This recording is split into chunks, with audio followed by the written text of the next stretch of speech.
প্রায় 3 মাস পর এক্সের প্রোফাইলে ঢুকলাম, দেখলাম রিলেশনশিপ স্ট্যাটাস দিছে, কিন্তু কার সাথে সেটা মেনশন করে নাই। দিলাম হাহা রিয়াক্ট। তারপর ফেসবুক থেকে বেরিয়ে এসে ছোট্ট করে একটা ঘুম দিলাম। ঘুম থেকে উঠে ফোনটা হাতে নিয়ে মেসেঞ্জারে গিয়ে দেখি উপরে লেখা আছে নিউ মেসেজ রিকোয়েস্ট। আইডিটার নাম জান্নাতুল ফেরদৌস। চিনতে আর বাকি রইল না, এটা আমার এক্সের আইডি। অবাক হলাম তার SMS গুলা দেখে। আপনারা শুনলে বুঝতে পারবেন। কুত্তা, শোয়ার, বানর, লুচ্চা, লম্পট, কুলাঙ্গার, হারামজাদা, হারামি, হনুমান, হাদারাম, গাঁজাখোর, মদখোর, সিগারেটখোর, পানখোর, পানিখোর, বিড়িখোর, ভাতখোর, নুডলসখোর, যা যা বলা যায় সব বলছে। ওই কুত্তা, তুই আমার স্ট্যাটাসে হাহা দিলি কেন রে? কুত্তার ল্যাজ কি কখনোই সোজা হয় না? আর তুই এতদিন কই ছিলি রে কুত্তা? তোর একবার পাই, তোর হাত পা ভেঙে দিব। আমার পোস্টে হাহা দেয়া না? বাপরে বাপ, এ কি ডেঞ্জারাস মাইয়া রে বাবা। একটা হাহাতেই এত কিছু। ভাগ্য ভালো যে এর সাথে আমার ব্রেকআপ হয়ে গেছে, নইলে অবস্থা কেরোসিন বানিয়ে দিত। আর তুই আমারে পাইলে তবেই না হাত পা ভাঙবি, না পাইলে কেমনে? বোকা মেয়ে কোথাকার। আমি SMS দিলাম, কে আপনি? আর এগুলো কি সব আবল তাবল কথা বলছেন? সঙ্গে সঙ্গে রিপ্লাই, কুত্তা, আমারে তুমি এখন চিনতে পারতেছো না তাই না? 2 বছর প্রেম করে এখন বলতেছো আমি কে? Sorry, wrong number. Wrong number মানে? আমি কি তোর সাথে ফোনে কথা বলতেছি নাকি রে বানর? ওই সেরি, এত কথা বলিস কেন? যা তুই, block. You can't message or call them in this chat and you won't receive their message or calls. এখন কি যে ভালো লাগতেছে ভাই, আপনাদেরকে বলে বোঝাতে পারবো না। আমার সাথে ব্রেকআপ করার পর একটা বারের জন্য খোঁজ নিস নাই, এখন আবার আমারে বলতেছো আমি ভাতখোর। জীবনে তো কিছু খাওয়াস নাই আমারে, আমারটাই সারা জীবন খেয়ে গেলি, নাকি 2টা বছর খেয়ে গেলি, আর এখন আমাকেই খোটা দিচ্ছিস আমি ভাতখোর। কথাগুলো ভাবতে ভাবতেই ফোনটা বেজে উঠলো। নাম্বারটা অচেনা, ধরলাম। তারপর ওপাশ থেকে, ওই কুত্তা, তুই আমারে ব্লক মারলি কেন? শোয়ার, তাড়াতাড়ি ব্লকটা ওঠা বললাম, কথা আছে তোর সাথে। টুট টুট টুট দিলাম ফোন কেটে, আর নাম্বারটা ব্ল্যাক লিস্টে। ওহ কি মজা রে মজা। টানা 2টা বছর জ্বালাইছিস, 3 মাস যাবত তো ভালোই ছিলাম, কি জন্যে যে হাহা দিতে গেলাম। ধুর, ভালো লাগে না। টানা 2 বছর জ্বলছি, আর জ্বলতে চাই না। আবারও ফোন আসলো, ধরলাম। প্লিজ ফোনটা কেটো না, তোমার সাথে আমার কথা। টুট টুট টুট আবারও কেটে দিলাম, তোর সাথে। তারপর, প্লিজ ফোনটা কাটবে না, তোমার সাথে আমার কথা আছে। কাটবো? তুই কি করবি? তোর সাথে আমার কোনো কথা নাই। ওই, তুই আমাদের তুই করে বললি? হ্যাঁ বললাম, তুই কি করবি? কুত্তা, তোর সাহস তো কম না, আমারে তুই করে বলিস? তুই জানিস আমি কে? আইসে, তুই কে আমি জানি না? তোর কোথায় কি আছে আমি সব জানি, আর তুই কে আমি তা জানি না। কি বললি তুই কুত্তা? কি বলবো আবার? তোরে আমি জানি, তুই কে তাই বললাম। কুত্তা, তার আগে তুই কি বললি? আমার কোথায় কি আছে তুই সব জানিস? আরে ওটা তো কথার কথা বললাম, তোর কোথায় কি আছে আমি কিভাবে বলবো? তুই কি জীবনে তোর হাতটা পর্যন্ত ধরতে দিছিস নাকি কুত্তি? তুই আমার কুত্তি বললি? তুই জানিস আমার আম্মু জীবনে আমায় কুত্তি বলে নাই? বানর, শোয়ার, কুত্তা। যা, তোর সাথে আবার ব্রেকআপ। জীবনে আমারে আর ফোন দিবি না, আমার পোস্টে আর হাহা দিবি না। তোর সাথে আবার রিলেশনে জড়াইতে চাইছিলাম, কিন্তু তোর ভাষার জন্য তা আর হলো না। হারামজাদার ভাষা কি? কুত্তা ফুট। টুট টুট টুট। কথায় আছে না, ভূতের মুখে রাম নাম। এর হয়েছে তাই, যে মাইয়া কুত্তা, বানর, শুয়োর, লুচ্চা ছাড়া কথাই বলে না, সে নাকি আমার সামান্য কুত্তি বলার জন্য ব্রেকআপ করলো। ভাবা যায় বিষয়টা। যাই হোক, পরিচয়টা দিয়ে নেই। আমি আজিজ, এবার অনার্স 2য় বর্ষের ছাত্র। আর যার সাথে এতক্ষণ কথা বলছিলাম ও হলো জান্নাত, আমার গার্লফ্রেন্ড। গার্লফ্রেন্ড বললে এখন ভুল হবে, বলতে হবে এক্স গার্লফ্রেন্ড। এবার ইন্টার ফাইনাল ইয়ারে। আপনাদের সাথে কথা বলতে বলতে ফোনটা আবার বেজে উঠলো, মেজাজটা আবার খারাপ হয়ে গেল। জান্নাত মনে করে নাম্বারটা না দেখেই ধরে বলতে শুরু করলাম, ওই কুত্তি, আবার ফোন দিলি কেন? তোর কি লজ্জা নাই? খুব তো বললি আর ফোন দিবি না? সেই তো ঘুরে ফিরে আবার আমার কাছে ফোন দিলি। বেলজ্জ, বেপর্দা, বেহায়া মহিলা কোথাকার। ওপাশ থেকে, কি আবল তাবল কথা বলিস বাবা? আমি তোর মা বলতেছি, তুই কি পাগল হইলি নাকি রে বাবা? ফোনের দিকে তাকিয়ে দেখি, এ মা, এই তো দেখি সত্যি আম্মুর নাম্বার। এখন কি বলবো আম্মুরে? আম্মু, সরি আম্মু, ভুল হয়ে গেছে। ভুল মানে? তুই আমার কুত্তি বেহায়া বেপর্দা বললি? আম্মু, আমি সত্যি তোমারে বলতে চাই নাই। তো কারে বলতে চাইছিলি? দাঁড়াও, তোমারে সব বুঝিয়ে বলতেছি। দাঁড়াইতে পারবো না, তুই বল। ওকে, তাহলে শোনো, সব বুঝিয়ে বললাম। ও ঠিক আছে, বেশি চিন্তা করিস না, সব ঠিক হয়ে যাবে। তা কি জন্য ফোন দিয়েছিলে সেটা বলো। একটা খুশির খবর আছে বাবা, তুই বাড়িতে চলে আয়, তোর ভাইয়ের জন্য মেয়ে দেখতে যাব, 2-1 দিনের মধ্যে চলে আয়। ওহ আম্মু, কি খবর দিলে গো? ভাইয়ার বিয়ে? আমি কালকেই বিকালের দিকে চলে আসতেছি খুশি হয়ে, কারণ ভাইয়ার বিয়ে হয়ে গেলেই আমার পথ পরিষ্কার। ওকে আয়, সাবধানে আসবে কিন্তু। ঠিক আছে আম্মু, বলেই ফোনটা কেটে দিলাম। কাল আগে ভার্সিটি গিয়ে ছুটি নিয়ে আসতে হবে, তারপর বিকালের দিকে সোজা বাড়িতে। কিন্তু জান্নাতের জন্য খুব খারাপ লাগতেছে। যদিও ব্রেকআপ করে থাকি, তবুও তো ভালোবাসি মেয়েটাকে। অভিমানের বশে শুধু ব্রেকআপ করা। ব্রেকআপ করলেও তাও তো মেয়েটাকে একবার করে দেখতে পারি, কিন্তু বাড়িতে গেলে তাও তো দেখা হবে না। জান্নাতের সাথে আমার পরিচয় আমার বন্ধুর বোনের মাধ্যমে। সেদিন ছিল নাবিলার জন্মদিন, আমিও যাই সেদিন। বুলবুল আমার বন্ধুদের বাড়িতে। জান্নাতুলকে সেদিনই প্রথম দেখি, তারপর প্রপোজ, প্রেম, আর প্রেমের পর ব্রেকআপ। কি একটা জিনিস, তাই না? ওকে প্রপোজটা আমি করেছিলাম, আর ব্রেকআপটা করলো জান্নাত। পুরোনো দিনের কথাগুলো ভাবতে ভাবতে কখন যে ঘুমিয়ে পড়েছি মনেই নেই। সকালে ঘুম ভাঙলো ফজরের আজানের আওয়াজ শুনে। নামাজ পড়ে এসে সবকিছু গুছিয়ে নিলাম, তারপর খাওয়া দাওয়া করে ভার্সিটিতে গেলাম। ভার্সিটিতে পৌঁছাতেই, এই আজিজ, এদিকে আসো। এর নাম রিয়া, খুবই গা ঘেঁষে একটা মেয়ে। আমাকে নাকি তার খুবই পছন্দ, কিন্তু আমাকে আর জান্নাতকে যখন একসাথে দেখে তখন নাকি তার গা জ্বলে যায়। হ্যাঁ বলো, তবে যা বলবে একটু তাড়াতাড়ি বলবে, আজকে আমার বেশি সময় নাই। তোমার কবেই বা সময় থাকে গো সোনা, আমার কাছে একটু বসতে? তোমার কি এমন সমস্যা হয় বলো তো? এই, হাত ছাড়ো বলছি। হাত ধরলে কেন আবার? না, ছাড়বো না। জান্নাত যখন তোমার হাত ধরে তখন তো কিছু বলো না, আর আমি ধরলেই দোষ, তাই না?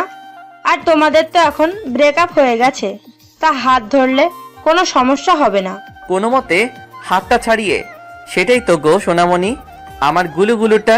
রিয়া সোনা, তুমি তো এখন আমার হাতটা ধরে থাকবে, কিন্তু ওই যে বললাম আমার আজ একটু কাজ আছে, কাজটা সেরে এসেই আমার হাতটা তোমাকে দিয়ে দিব। কেমন রিয়া সোনা? একবার ছুটিটা নিয়ে আসি, তারপর তুই আমায় কেমনে পাস তা দেখা যাবে।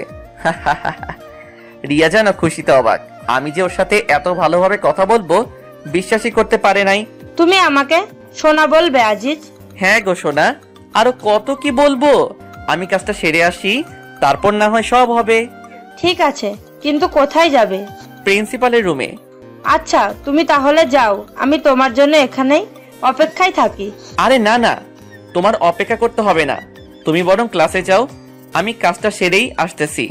ঠিক আছে, তাড়াতাড়ি আসবে কিন্তু, আমি ক্লাসে গেলাম। হ, তুই তাড়াতাড়ি যা, আর আমি আগে ছুটিটা নিয়ে আসি, তারপর তুই আমারে কেমনে পাস তা দেখা যাবে। ওখান থেকে প্রিন্সিপালের রুমে আসলাম, তারপর ছুটি নিয়ে দিলাম এক দৌড়ে হোস্টেলে, তারপর ব্যাগটা নিয়ে বাস স্টেশন। এদিকে রিয়া ভাবছে স্যারের রুমে আজিজ এতক্ষণ কি করে একবার দেখে আসতে হয়, যেই ভাবা সেই কাজ। কিন্তু এ কি, স্যারের রুমে তো আজিজ নাই, একবার স্যারকে জিজ্ঞেস করতে হয়। আসতে পারি স্যার? জি আসছিল। আর তোমরা লেখাপড়া করো কেন বলতে পারো? আসতে পারি স্যার, এই কথাটা কি ইংরেজিতে বলা যায় না? Sorry sir. ইটস ওকে, আর সরি বলতে হবে না। কি জন্য এসেছো তাই বলো। স্যার, আজিজ কি আপনার এখানে আসছিল? আসছিলেন, ছেলেটা খুবই ভালো। স্যার জানি, কিন্তু কি জন্য এসেছিল স্যার? ছুটি নেবার জন্য। হাই।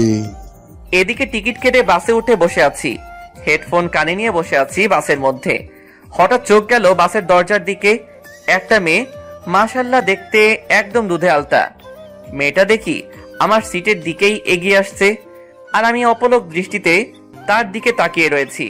আমার সামনে দাঁড়িয়ে মেয়েটি বলল, ভাইয়া, জানালার পাশের সিটটা আমার যদি একটু এই পাশে আসতেন। ও হ্যাঁ সরি আপু, আসুন বসুন। আরে সরি বলছেন কেন? ঠিক আছে। ধন্যবাদ। আচ্ছা আপনি কোথায় যাবেন আপু? সিরাজগঞ্জ। আপনি? আরে আমিও তো সিরাজগঞ্জে যাচ্ছি। বাহ, ভালোই হলো, গল্প করতে করতে যাওয়া যাবে। তা আপনি সিরাজগঞ্জে কোথায় যাবেন? উল্লাপাড়া। আপনি? সিরাজগঞ্জেই। ও আপনার নামটা কিন্তু জানা হলো না আপু। আমি সামিরা, অনার্স দ্বিতীয় বর্ষের ছাত্রী। আপনি? আমিও অনার্স দ্বিতীয় বর্ষে। আমি আজিজ। আমরা যেহেতু একই ক্লাসে, তাহলে আমরা তো তুমি করেই বলতে পারি। তুমি কি বলো সামিরা? অবশ্যই, কেন না। আচ্ছা সামিরা, তুমি কি সিঙ্গেল? কেন বলো তো? না, এমনি শুনতে চাইলাম। না, আমার বয়ফ্রেন্ড আছে। আর তুমি? কি আর বলবো, দুঃখের কথা, আমি বর্তমানে ঝুলে আছি। ঠিক, তোমার কথা বুঝলাম না। মানে 3 মাস আগে ব্রেকআপ হয়েছে, কাল রাতে আবার এক্স এর সাথে কথা হয়েছে। ও, তা কি কথা বললে কাল রাতে? শুনবে? বলো। কথাগুলো শুনে যদি তোমার হাসতে হাসতে কাপড় খুলে যায়, তাহলে আমি কিন্তু দায়ী নই। ধুর, ফাজলামো করো নাকি? বলো তো। তাহলে শোনো, কাল রাতে সব কথাগুলো সামিরাকে বললাম। মেয়েটা হাসতে হাসতে যেন গড়াগড়ি খাওয়ার মতো অবস্থা।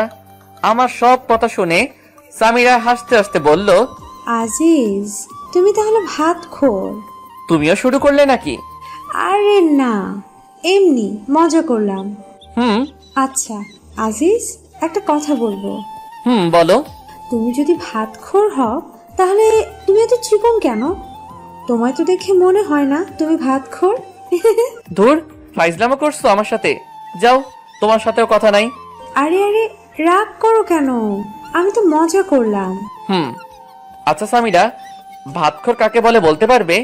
আমি কিন্তু এর মানেটা বুঝলাম না। ওটা তোমার গার্লফ্রেন্ডের কাছেই জিজ্ঞেস করো, আমি বলতে পারলাম না। মেয়েটার সাথে কথা বলতে বলতে তার গন্তব্যস্থানে পৌঁছে গেলাম। বাসের মধ্যে দুজন যতটা সময় একসাথে ছিলাম, সারাক্ষণ সামিরার মুখে হাসি ছিল। যাওয়ার সময়, আজিজ, তুমি কিন্তু খুবই মজার একটা মানুষ। যতক্ষণ তোমার সাথে ছিলাম খুবই এনজয় করলাম মুহূর্তটা। আর তোমার কথা শুনে যতটুকু বুঝলাম, জান্নাত তোমাকে খুবই ভালোবাসে। আর অভিমানের বশে শুধু তোমার সাথে এমন ব্যবহার করেছে। আমি জানি। আমি কিন্তু তোমার গার্লফ্রেন্ডকে চিনি। কি বলো? কিভাবে? সময় হলে জানতে পারবে। আল্লাহ হাফেজ, ভালো থেকো। আজিজ আর জান্নাতের সাথে আবার ভাব করে নিও। আল্লাহ হাফেজ সামিরা। কিন্তু তুমি কিভাবে জান্নাতকে চেনো সেটা তো বলে যাও। যা, মেয়েটা চলে গেল। দূর, ভালো লাগে না। আবার একটা রহস্যের মধ্যে রয়ে গেলাম। আবার ওর নামটা ছাড়া কিছুই জানা হলো না, এমনকি ফোন নাম্বারটাও নেওয়া হলো না। কথাগুলো ভাবতে ভাবতে আমার গন্তব্যস্থানে পৌঁছে গেলাম। আমার শহর উল্লাপাড়াতে। বাস থেকে নেমে একটা সিএনজি নিয়ে সোজা বাড়িতে। দরজার সামনে এসে কলিং বেল বাজাতেই আম্মু এসে দরজা খুলে দিলেন। কি রে, এত তাড়াতাড়ি এসে গেলি? কই আসলাম এতদিন পর, একটু আদর যত্ন করবে তা না, বলছো এত তাড়াতাড়ি চলে আসলাম। আর এখন কত বাজে সেদিকে খেয়াল আছে তোমার আম্মু? বিকাল 5:30 বাজে। আচ্ছা বাবা, আমার ভুল হয়ে গেছে, মাফ কর আমাকে। এখন যা, ফ্রেশ হয়ে এসে খাবি কিছু। ভাইয়া কোথায়? তোর ভাইয়া তার রুমেই আছে। ওকে আম্মা যান, আমি গেলাম বলেই সোজা আমার রুমে চলে গেলাম। তারপর ফ্রেশ হয়ে খাওয়া দাওয়া করে ভাইয়ার রুমে গেলাম। গিয়ে, কি করছিস ভাইয়া? আরে আজিজ, তুই কখন আসলি? আয় এদিকে, আয়, বস এখানে। ভাইয়া শুনলাম কাল নাকি তোর জন্য মেয়ে দেখতে যাবে। হ্যাঁ, সেই জন্যই তো তোকে নিয়ে আসলাম। কিন্তু তুই নাকি একটা মেয়ের সাথে রিলেশন করিস, তাহলে তার কি হবে? আরে বোকা, তোর আবার কি হবে? ওর সাথেই তো বিয়েটা ঠিক হলো, আমার পছন্দের মানুষের সাথে। ভাইয়া, তোর সাথে তো তোর ভালোবাসার মানুষটার বিয়ে হচ্ছে, কিন্তু আমার যে কি হবে আল্লাহ ভালো জানে। কিরে, এত কি ভাবিস? কই কিছু না তো। তা তোর জান্নাতুলের কি খবর? এখন কি তোর ঝাড়ির উপর রাখে নাকি? ধুর, তুই যে কি বলিস না ভাইয়া। মেয়েটা কিন্তু খুব ভালো। তোরে কইছে মেয়েটা ভালো, তুই কি ওরে দেখছিস নাকি? দেখি নাই, তবে কথা তো বলিসি। তুই থাক তোর কথা নিয়ে, আমি গেলাম। এখন ঘুমাবো, আবার ডাকতে যাস না জানো। কাল কখন যাবি? ভাবি কি দেখতে, তাই বল। সকাল 10টার দিকে। Okay bye. বলেই আমার রুমে চলে আসলাম। সারা দিন অনেক ধকল গেছে, এখন একটু ঘুমাই। হঠাৎ করে ঘুমটা ভেঙে গেল। টেবিলের দিকে তাকিয়ে দেখি জান্নাত। জান্নাত সাজগোজ করতেছে। আমি তো দেখেই অবাক। ঠোঁটে হালকা লিপস্টিক, চুলগুলো খোপা করা, পরনে একটা কালো শাড়ি। আমি দেখে যেন মুগ্ধ হয়ে ওর দিকে তাকিয়ে আছি। আমার তাকিয়ে থাকা দেখে জান্নাত বলল, কি দেখো অমন করে? তোমাকে তোমাকে একদম পরীর মতো লাগছে। যা দুষ্টু, ওইভাবে কেউ বলে? আমার বুঝি লজ্জা করে না? আমার কাছে আবার কিসের লজ্জা শোনা? আসো, কাছে আসো, আজ তোমার সব লিপস্টিক খাবো। বলেই হাত ধরে একটানে বুকে নিয়ে আসলাম। হাই, এই কি করো? দেখো কি করি। বলেই জান্নাতের ঠোঁটে আমার ঠোঁট চোখ বুঝে ডুবিয়ে দিলাম। কিছুক্ষণ পর, এ কি জান্নাত, তোমার ঠোঁট বালু বালু লাগে কেন? কি হলো, কথা বলো না কেন? জান্নাত, তোমার লিপস্টিক পানি পানি লাগে কেন? চোখ খুলে তাকিয়ে দেখি জান্নাত নেই, আর আমার সামনে রয়েছে দেয়াল। আর ওটা লিপস্টিক না, আমার ঠোঁট কেটে রক্ত বের হচ্ছে। রক্ত দেখে দিলাম এক চিল্লানি। এক চিল্লানিতে পুরো বাড়ি আমার রুমের মধ্যে। কি রে, কি হয়েছে? এত জোরে চিল্লাস কেন? এ কি তোর ঠোঁট কাটলো কেমনে? কি রে, এতখানি কাটলো কিভাবে? সত্যি করে বলতো, কিভাবে কাটলি? খাটে থেকে পড়ে টরে গেছিলি নাকি? এখন এদের আমি কি বলবো? যদি বলি স্বপ্নের মধ্যে জান্নাতকে চুমু দিতে গিয়ে দেয়ালের সাথে ঠোঁট ঘষেছি, তাহলে তো মান ইজ্জত সব যাবে। আসলে ভাইয়া, আম্মু, আমি খাটে থেকে পড়ে গেছিলাম। তোমরা তো জানোই আমার ঘুমের মধ্যে এপাশ ওপাশ করার স্বভাব আছে। সাবধানে ঘুমাতে পারিস না? উফ, বাসলাম, কি একটা কাণ্ড হয়ে গেল বলুন তো। এই জান্নাত কি ঠিক মতো ঘুমাইতেও দেবে না? স্বপ্নের মধ্যে কত সুন্দর একটা ব্যবহার করলো, কিন্তু সামনাসামনি ওরে বাবা, একদম পেতনি। জান্নাত সবার সাথে ভালো ব্যবহার করে, শুধু আমার বেলায় এমনটা করে কেন বুঝি না। হয়তো ভালোবাসার মানুষটার প্রতি একটু বেশি অধিকার খাটাতে চায়, তাই আমার সাথে এমন করে। কথাগুলো ভাবতে ভাবতে কখন যে ঘুমিয়ে গিয়েছি খেয়ালই নাই। ঘুম থেকে উঠে ফজরের নামাজটা পড়ে খাওয়া দাওয়া করে রেডি হয়ে ভাইয়ার জন্য মেয়ে দেখতে চলে আসলাম। তারপর যা দেখলাম, মোটেও তা দেখার জন্য প্রস্তুত ছিলাম না। কারণ তা হলো, ভাইয়ার জন্য মেয়ে দেখতে এসে বসে আছি প্রায় 1 ঘন্টা হলো, কিন্তু মেয়েকে আনার কোনো নামই নাই। মেয়ে আসুক আর না আসুক তাতে আমার কি। সামনে বিভিন্ন রকমের খাবার রাখা আছে, তা আমি মনের আনন্দে খেয়ে যাচ্ছি, কিন্তু ভাইয়া কিছুই খাচ্ছেন না। ভাইয়ার মুখ দেখার মতো অবস্থা হয়ে আছে, একদম ধুতুম পেঁচা। তাই ভাইয়াকে বললাম, কি রে ভাইয়া, কিছু খাবি না নাকি? দূর, আমি আছি আমার টেনশনে, আর তুই আসিস খাওয়া নিয়ে। বুঝি না মেয়েদের এত কি সাজগোজ করা লাগে। সেই কখন থেকে বসে আছি, আমাদের সময়ের দাম নাই নাকি? এত চাপ নিস কেন, আসবে তো নাকি? তোর তো দেখি তরই সইছে না। এত পেশাল করছিস কেন? খা না ভাই, আমার পিছে আবার লাগলি কেন? আচ্ছা ঠিক আছে, আমি কথা বলবো না তোর সাথে। আমি খাই আর তুই অপেক্ষায় থাক ভাবিকে দেখার জন্য। আমি আর কোনো কথা না বলে খাওয়াতে মন দিলাম। নিচের দিকে তাকিয়ে খাইতেছি। খাওয়ার মাঝখানে কেউ একজন বলে উঠল, আরে আজিজ, তুমি এখানে? তাকিয়ে দেখি সামিরা। তুমি এখানে কি করো? আরে সামিরা, তুমি?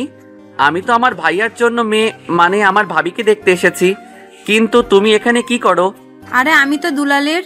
দুলালি আমার হবু ভাবির নাম। আমি এখানে থাকবো না তো কে থাকবে? কিরে, তোরা একে অন্যকে চিনিস নাকি? তুমি কিন্তু বললে না, কিভাবে জান্নাতকে তুমি চেনো? তোমায় তো বললামই, সময় হলে ঠিক জানতে পারবে। তাহলে তুমি বলবে না, তাই তো? আরে পাগল, রাগ করো কেন? তোমার ভাবি কি বিষয়টা জানে যে তুমিও প্রেম করো? ধুর, ভাবি জানবে কিভাবে যে আমি প্রেম করি? ভাবিকে তো আমি আজকেই প্রথম দেখলাম। তার মানে তুমি এর আগে তোমার ভাবিকে কখনো দেখো নাই? দেখেছি, তবে ভাইয়ার ফোনে, সামনাসামনি আজই প্রথম। ও বেশ ভালো। তবে আমার মনে হয় বেচাটির চাপটা একটু বেড়েই যাবে, কারণ এখন তার বিয়ে হবে, আবার কিছুদিনের মধ্যে তোমারও বিয়ে হবে, আর তোমার বিয়ের কাজ মেয়েটাকেই একা হাতে সামলাতে হবে, তাই না? ধুর সামিরা, তুমি যে কি বলো না। লজ্জা পেলে বুঝি? আরে না না, লজ্জা পাবো কেন? আমাদের কথার মাঝেই ভাইয়ার ডাক পড়লো। কিরে, আসবি নাকি না এখানেই থেকে যাবি? না, আসি, দাঁড়াও। আচ্ছা সামিরা, তাহলে আমি আসি, আবার বিয়ের দিন কথা হবে। আল্লাহ হাফেজ। সাবধানে যাবে। আল্লাহ হাফেজ। সামিরার কাছ থেকে আসার পর, আচ্ছা ভাই, বলতো মেয়ে তোর জন্য দেখতে এসেছি নাকি আমার জন্য দেখতে এসেছি? হঠাৎ এমন কথা কেন বলছিস ভাইয়া? ঠিক বুঝতে পারলাম না। না, তোর যা ভাবসাব দেখছি তাই মনে হলো আর কি। তা মেয়েটা কি তোর পছন্দ হয়েছে নাকি? দূর ভাইয়া, তুই না একটু বেশি বুঝিস, বুঝলি? সামিরা আমার ফ্রেন্ড, আর ওর বয়ফ্রেন্ড আছে। ও কথা বলতে বলতে বাড়িতে চলে আসলাম। বুলবুলকে একবার ফোন দিতে হবে দাওয়াত দেবার জন্য, আর নাবিলার সাথেও কথা বলতে হবে। ফোন দেবার পর, হে ভাই বল, আর কেমন আছিস? আলহামদুলিল্লাহ ভালো আছি রে দোস্ত, তুই কেমন আছিস? আলহামদুলিল্লাহ ভালোই। শোন, আগামী 10 থেকে 11 তারিখ তো ভাইয়ার বিয়ে ঠিক হয়ে গেল। তুই আর নাবিলা আসবি, কিন্তু তোরা বরং 7-8 তারিখে চলে আয়, অনেক কাজও করতে হবে। দোষ, সে না হয় বুঝলাম, কিন্তু নাবিলা তো মনে হয় যাইতে পারবে না, কারণ 9 তারিখ থেকে ওর পরীক্ষা শুরু হবে। ও, তার মানে তো জান্নাত আসতে পারবে না। আচ্ছা দোস্ত, তাহলে তুই চলে আয়, এখন রাখি। দেখতে দেখতে ভাইয়ার বিয়ের দিন চলে আসলো। বাড়ি ভর্তি মানুষ, সবাই যার যার মতো আনন্দ করছে। আমিও বন্ধুদের সাথে আনন্দ করছি, কিন্তু আনন্দের মাঝেও কিছু একটা যেন ফাঁকা ফাঁকা মনে হচ্ছে। আর সেই কিছু একটা হলো জান্নাত। হঠাৎ আমার সামনে সামিরা এসে হাজির, কিন্তু সে একা না, একটা ছেলের হাত ধরে আছে। আমাকে দেখেই ও বলল, হাই আজিজ, কেমন আছো? ভালো, তুমি? আমিও ভালো। আজিজ, এ হচ্ছে আমার বয়ফ্রেন্ড তৌসিফ আহমেদ শান্ত। আর তৌসিফ, ও হলো আজিজ। তোমাকে তো বলেছি সব ওর বিষয়ে। হ্যালো ভাইয়া, কেমন আছেন? ভালো আছি ভাই, কিন্তু আমার মনে হয় তুমি ভালো নেই, তাই না? সামিরার কাছে যতটুকু জানা যায় তোমার বিষয়ে সবকিছু শুনলাম। তুমি তো সেই বিখ্যাত সবখোর। ভাইয়া, সবই কপাল। তা তোমার তাকে তো দেখতে পাচ্ছি না ভাই, আসেনি নাকি? আসলে ভাইয়া, তার তো এক্সাম চলছে, তাই আসতে পারে নাই। এভাবে সামিরা ও তার বয়ফ্রেন্ডের সাথে বলে বিয়ের আসরে চলে আসলাম। বিয়ের সব কাজ সম্পন্ন করে ভাবিকে নিয়ে আমাদের বাড়িতে চলে আসলাম। 7 দিন পর খাবার টেবিলে। আজিজ, একটা কথা ছিল। হ্যাঁ ভাবি, বলো। ভাই, তোমার একটা কাজ করতে হবে। আরে ভাবি, এভাবে বলছো কেন? বলো, তোমার জন্য তোমার ভাইটা কি কাজ করতে পারে? আসলে ভাই, তোমার বোনটা আজকে আসবে আমাদের এখানে, তোমার তাই একটু স্টেশনে যেতে হবে। ঠিক আছে ভাবি, তোমার চিন্তা করতে হবে না, আমি গিয়ে নিয়ে আসবো। কিন্তু ভাবি, তোমার বোনকে তো সেদিন বিয়েতে দেখলাম না। ওর তো এক্সাম চলছিল, তাই বাড়িতে আসতে পারে নাই। এখন সোজা আমাদের এখানে আসবে। ও, তা ভাবি, তোমার বোনের নামটা কি? জেসমিন। ঠিক আছে। ভাবির সাথে কথা বলে রুমে এসে ঘুমিয়ে বিকালের দিকে স্টেশনে গেলাম। অনেকক্ষণ হলো দাঁড়িয়ে আছি, শালার ট্রেন আসার নামই নাই। তাই স্টেশনের একটা বেঞ্চে বসে পড়লাম। কিছুক্ষণ পর একটা ট্রেন থামলো, আর ট্রেন থেকে নেমে দেখলাম একটা মেয়ে আমার দিকেই আসছে। মেয়েটাকে দেখে মনে হচ্ছে খুবই পর্দাশীল একটা নারী। পরনে একটা কালো বোরকা, হাতে হাত মোজা, পায়ে পা মোজা, মাথাটা বোরকার কালো কাপড় মানে হিজাব দিয়ে ঢাকা। আমার সামনে এসে মেয়েটা, আপনি কি আজিজ? কিন্তু আপনাকে তো ঠিক চিনলাম না। আমি জেসমিন, আর আপনি আমার বেয়াই, তাই না? বেআইন, আমি আপনার বেআই। কিন্তু বেআইন সাহেব, আপনি আমায় চিনলেন কেমন করে? আপনি তো আমায় আগে কখনো দেখেন নাই। আসলে আপু কাল আপনার একটা ফটো দিয়েছিল, তাই চিনলাম আর কি। কিন্তু বেআইন, আপনার কণ্ঠটা কেমন যেন চেনা চেনা লাগে। কি বললেন? আমার কণ্ঠ চেনা চেনা লাগে?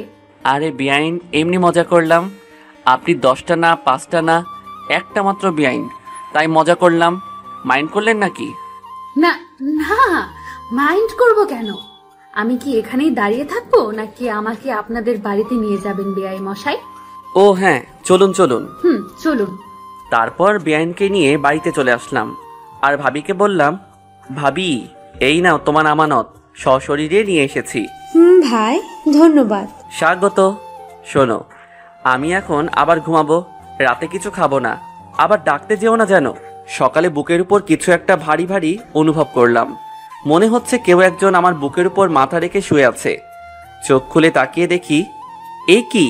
এ তো জান্নাত। জান্নাত কিভাবে আমার রুমে আসলো, আর আমার বুকে মাথা রেখে শুয়ে আছে কেন? নাকি আমি আবার সেদিনের মতো স্বপ্ন দেখছি?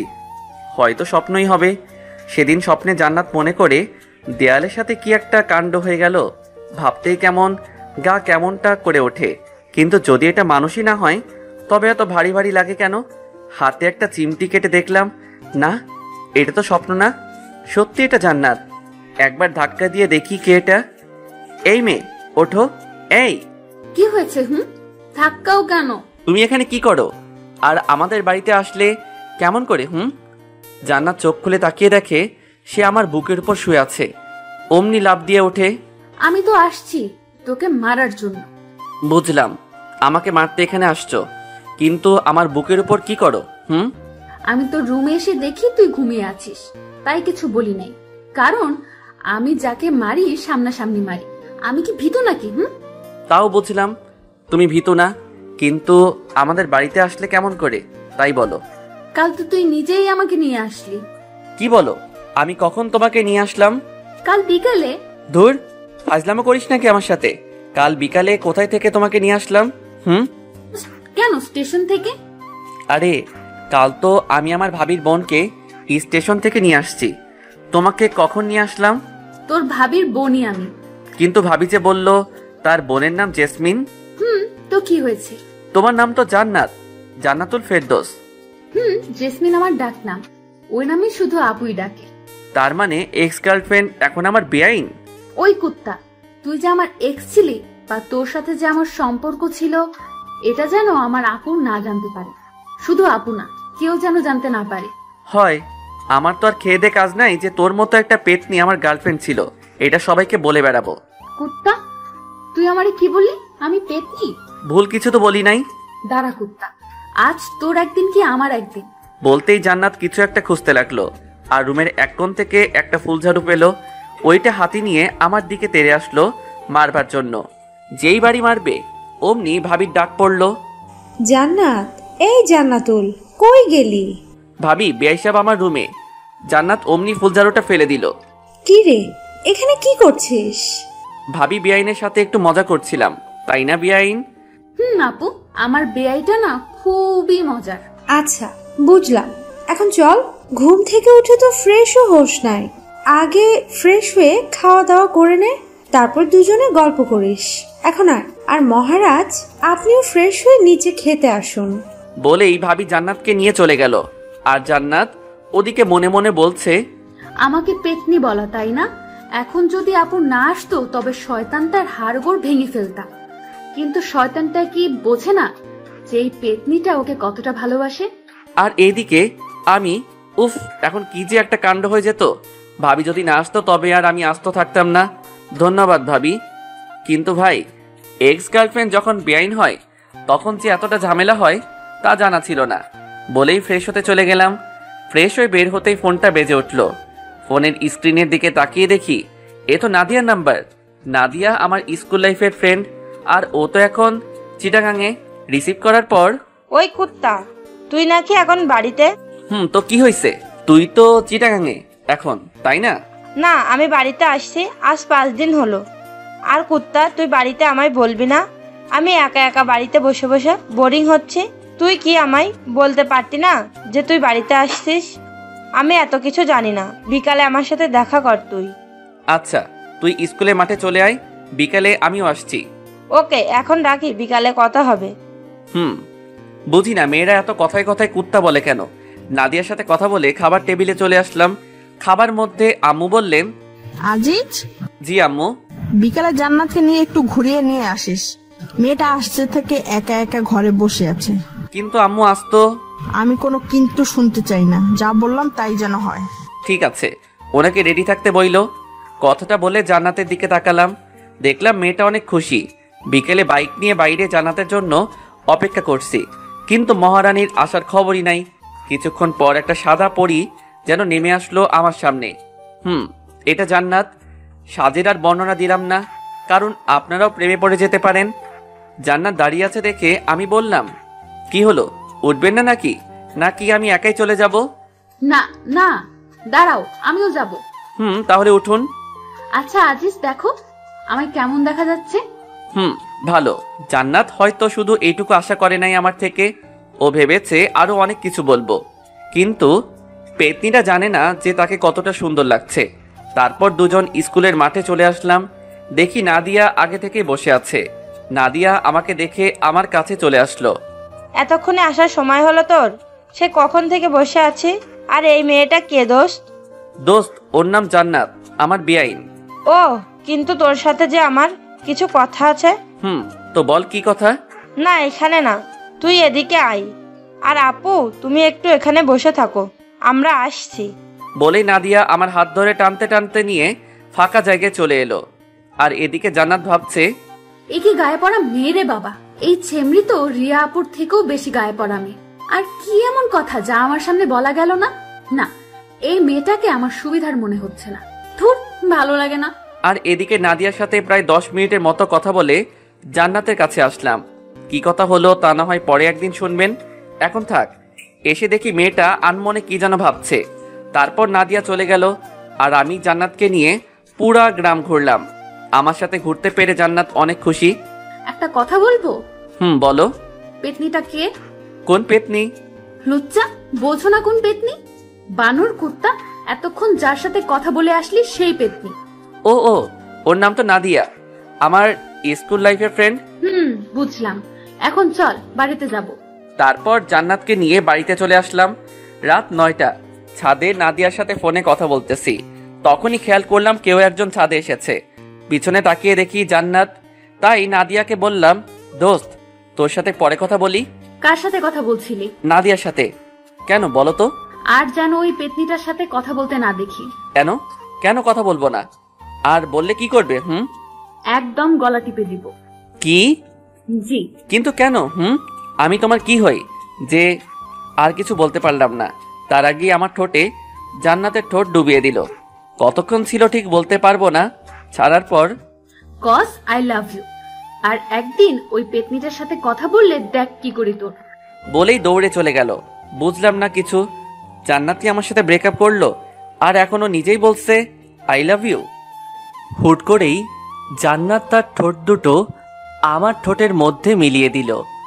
কতক্ষণ যে দুজনের ঠোঁট একত্রে ছিল তা বলতে পারা মুশকিলই বটে। ছাদ থেকে রুমে এসে শুয়ে থেকে ভাবছি কি থেকে কি হয়ে গেল। আর মুচকি মুচকি হাসছি যে মেয়েটা গত 2 বছর আমাদের রিলেশন চলাকালীন নিজে থেকে আমার হাতটা পর্যন্ত ধরছে কিনা মনে নেই। আর আজ সেই মেয়েটাই চুমু দিয়ে দিল। ভাবা যায়? অবশ্য আমার বিষয়টা খারাপ লাগে নাই, ভালোই তো লাগলো। কথাগুলো ভাবতে ভাবতে ভাবি এসে ডেকে গেলেন খাবার জন্য। আমিও ফ্রেশ হয়ে নিচে খেতে চলে এলাম। সবাই যার যার মতো বসে আছি খাবার জন্য। জান্নাতও আছে, আমার দিকে তাকিয়ে মুচকি মুচকি হাসছে। আমি সেই দিকে খেয়াল না দিয়ে খাওয়ার জন্য বসে পড়লাম। জান্নাত খাওয়ার থেকে আমার দিকেই বেশি আর চোখে তাকাচ্ছে। তাই আমি বললাম, কি বেআইন সাহেব, খাচ্ছেন না কেন? খান খান, লজ্জা পাবার কিছু নেই। নিজের বাড়ি মনে করে খেতে পারেন।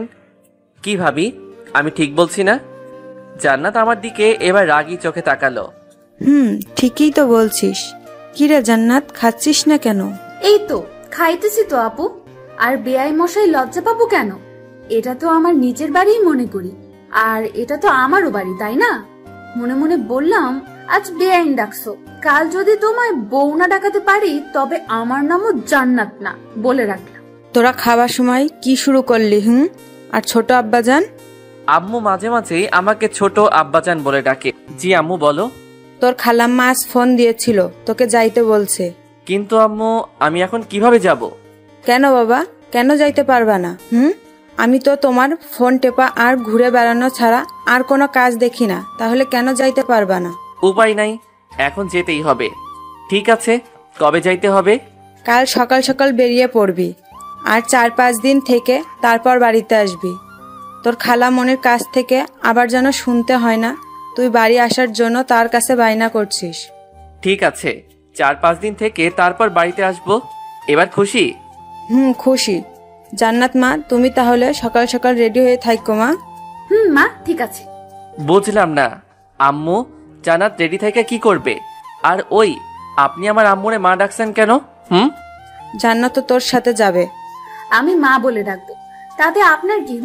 আমি মনে মনে বললাম, মা তো আজ না হয় কাল থেকে ডাকতেই হবে, আমি না হয় এখন থেকেই ডাকা শুরু করলাম।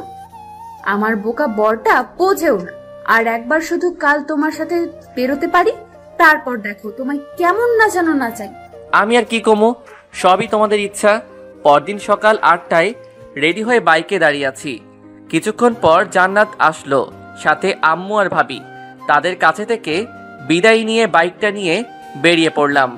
গাড়ির আপন গতিতে গাড়ি চলছে, কিন্তু আমাদের কারোর মুখেই কোনো কথা নেই। নীরবতা ভেঙে জান্নাত বলল, কি হলো, কথা বলছো না কেন? কি বলবো? কেন, আমার সাথে বলার তোমার কোনো কথা নেই? আছে তো অনেক, কিন্তু কিছুই মনে পড়ছে না। ফাজলামো করো নাকি? দূর, ফাইজলামো করতে যাব কেন? যা সত্যি তাই বললাম। ঠিক আছে, এখন বলো আমার কেমন লাগছে দেখতে। একদম পেতনির মতো, মজা করে বললাম।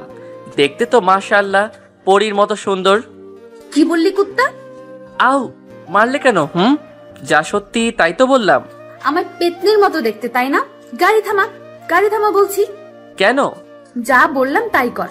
ওকে। গাড়ি থামানোর পর, আজিজ, তুই বুঝতে পারছিস যে তুই এখন ফেসে গেছিস? মানে আমি ফেসে গিয়েছি মানেটা কি? মনে হচ্ছে এখন যদি আমি চেঁচামেচি করে লোক জড়ো করি আর তাদের বলি তুই আমাকে ভুলিয়ে ভালিয়ে এসব করার জন্য এখানে নিয়ে আসছিস, তাহলে তোর কি অবস্থা হবে ভাবতে পারছিস? কিন্তু আমি তো তোমায় ওইসব করার জন্য আনি নাই। সেটা তো আমি আর তুমি জানি সোনা, এরা তো জানে না। তাহলে আমি এখন পালাবো? পালাও, তবে বাড়িতে আম্মু আর আপুকে কি বলবে? তার মানে? তার মানে তুমি এখন মাইনকার চিপায়। না, হ্যাঁ। তুমি এখন কি করতে চাচ্ছ? বেশি কিছু না, শুধু আমি যা যা বলবো তোমায় তাই তাই করতে হবে। কি করতে হবে? আমরা যখন তোমার খালামণির বাসায় যাব, তখন তো তিনি জানতে চাইবেন আমি তোমার কি হই। তখন তুমি কি বলবে? আমি তোমার কি হই? কেন বলবো বেআইন? না, বেআইন না। তাহলে কি বলবো? তুমি আমার এক্স গার্লফ্রেন্ড এইটা বলবো? ধুর বোকা, এটা বলতে যাবে কেন? তাহলে কি বলবো সেইটা তো বলো, এত পেঁচাও কেন? খালামণিকে বলবে আমি তোমার একমাত্র দুষ্টু মিষ্টি আদরের বউ। মানে কি? তুমি তো আমার বউ না। সেটাও শুধু তুমি আর আমি জানি, খালামণি তো জানে না। নেহি কাভি নেহি, আমি এটা বলতে পারবো না। বলতে পারবি না তাই না? লোকজন ডাকবো নাকি? না। তাহলে আমি এখন থেকে তোর কে? বউ। জোরে বল, শুনতে পাই নাই। বললাম তো বউ।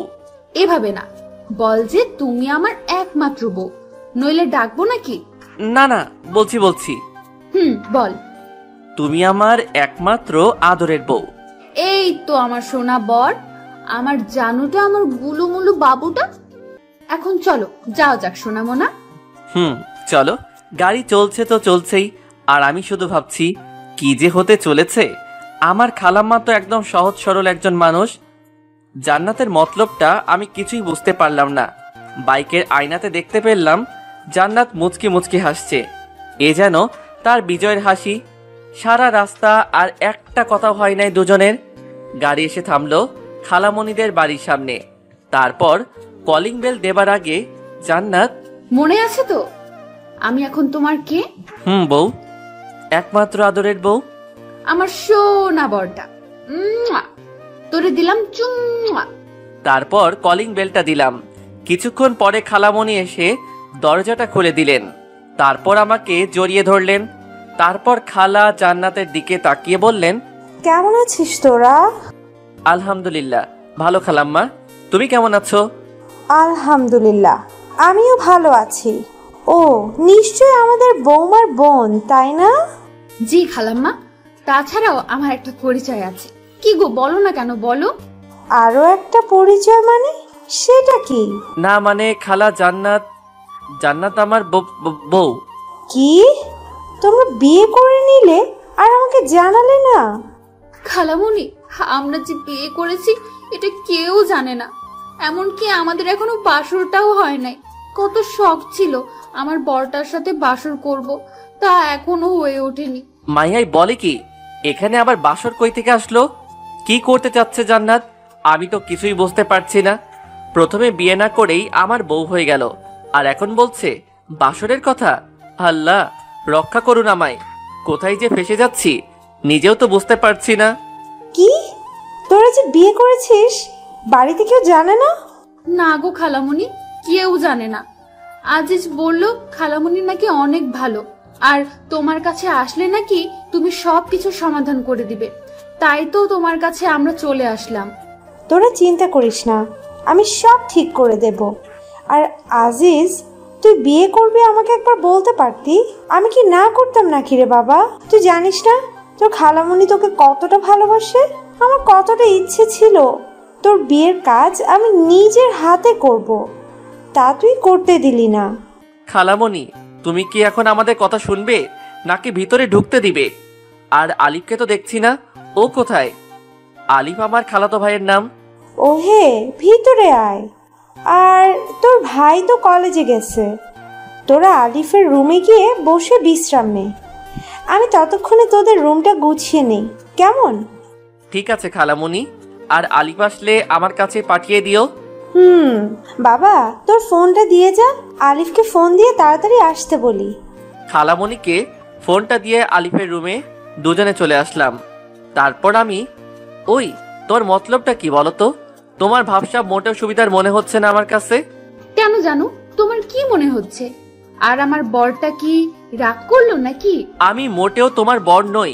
তো তুমি আমার কে? কেউ না। সত্যিই আমি তোমার কেউ না? কি হলো, চুপ করে গেলা কেন? বলো, সত্যি আমি তোমার কেউ না? বলেই জান্নাত আমার কাছে আসতে লাগলো। এই কি করছো?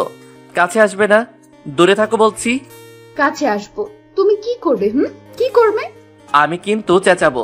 চিল্লাও চিল্লাও, যত পারো চিল্লাতে থাকো। এই না না, ধুর ছাই, কে শোনে কার কথা? জান্নাত আমার মাথার দুপাশে ধরে 4 ঠোঁট এক করে দিল। এখন বলো আমি তোমার কে? কাজটা কিন্তু তুমি ঠিক করলে না। ওই কুত্তা, তোরে আমি কি বলি আর তুই কি বলিস? ধুর, ভাল লাগে না। যাও তো, ফ্রেশ হয়ে এসো আগে। যাইতেছি, তারপর কিন্তু বলতেই হবে আমি তোমার কে, নইলে এইবার তোমার ঠোঁট একদম ছিঁড়ে ফেলবো। বলেই জান্নাত চলে গেল। আর আমি ভাবছি কি করতে চাচ্ছে এই মেয়েটা। ভাবতে ভাবতে আলিফ চলে আসলো। আর কিরে ভাইয়া, আসবো? দরজার দিকে তাকিয়ে দেখি আলিফের হাতে কিছু শপিং ব্যাগ। আরে আলিফ, তুই আয় আয়। আর এটা তো তোরই রুম, তুই আসবি, আমাকে জিজ্ঞেস করছিস কেন? আমার রুম। কিন্তু ভাইয়া, রুমে তো তুমি একা নেই, সাথে ভাবিও আছে, তাই না? আর ভাইয়া, এটা তুমি একেবারে ঠিক করলে না। কি ঠিক করলাম না রে ভাই? এই যে বিয়ে করলে না জানিয়ে। তোরে কিভাবে জানাবো রে ভাই? আমি নিজেই জানতাম না যে আমি বিয়ে করেছি, তুই কেমনে জানবি? কিরে ভাইয়া, কথা বলো না কেন? কি ভাবো? আগে জানাইনি তো কি হয়েছে, এখন তো জানলি, তাই না?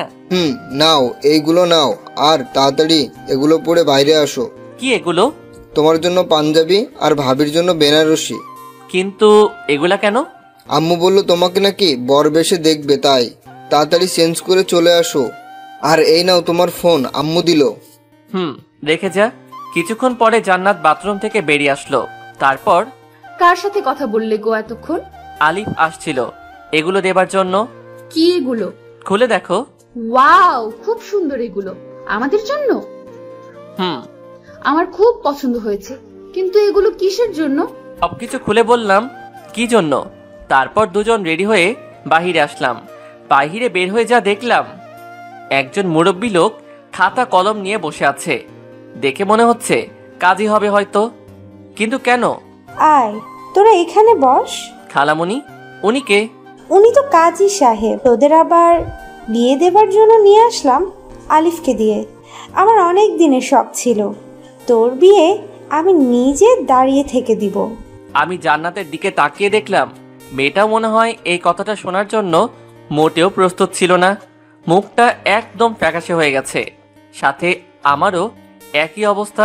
কি বলো তুমি খালামণি? আমরা তো একবার বিয়ে করেছি, তাহলে আবার কেন? তোকে বললাম না, তোর বিয়ে আমি নিজে দাঁড়িয়ে থেকে দিতে চেয়েছি। আর তোর আবার বিয়ে করতে সমস্যাটা কোথায়? হ্যাঁ, অন্য কাউকে তো আর তোকে বিয়ে করতে বলছি না, তোর বউকেই তো বিয়ে করতে বলছি। বাবা, তুই আমার জন্য এইটুকু করতে পারবি না? জান্নাত, তুমি তো কিছু বলো এখন খালামণিকে। আমি আর কি বলবো বলো? খালামণি তো আর বেশি কিছু আবদার করে নাই, তাই না?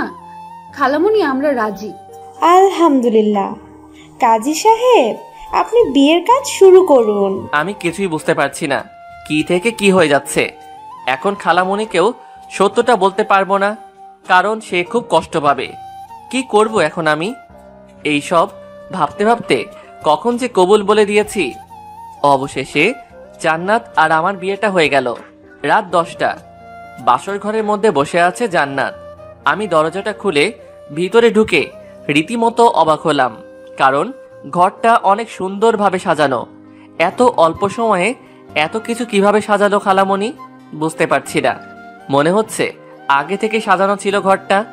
আরো অবাক হলাম জান্নাতের দিকে তাকিয়ে, কারণ যে মেয়ে সব সময় আমার পিছে পড়ে থাকে সেই মেয়েটা মাথায় ঘোমটা দিয়ে নিচের দিকে তাকিয়ে বসে আছে। ভাবা যায় জান্নাতকে বউ বেশে যেন সুন্দরী অপ্সরার মতো লাগছে। আমি ভয়ে ভয়ে এক পা দুপা করে খাটের দিকে এগিয়ে যেতে লাগলাম। খাটের কাছে যেতেই জান্নাত খাট থেকে উঠে দাঁড়িয়ে আমার কাছে এসে সালাম করতে লাগলো। আমি তার 2 বাহু ধরে দাঁড় করিয়ে বললাম, এই এই কি করো? তুমি এখন আমার স্বামী, সো এটা আমার অধিকার। শুধু অধিকার নয়, বিয়ের রাতে স্বামীর পায়ে ধরে সালাম করা প্রত্যেকটা স্ত্রীর কর্তব্য ও আমাদের সমাজের নিয়ম। তাই আমাকে তুমি এটা থেকে বিরত রাখতে পারো না।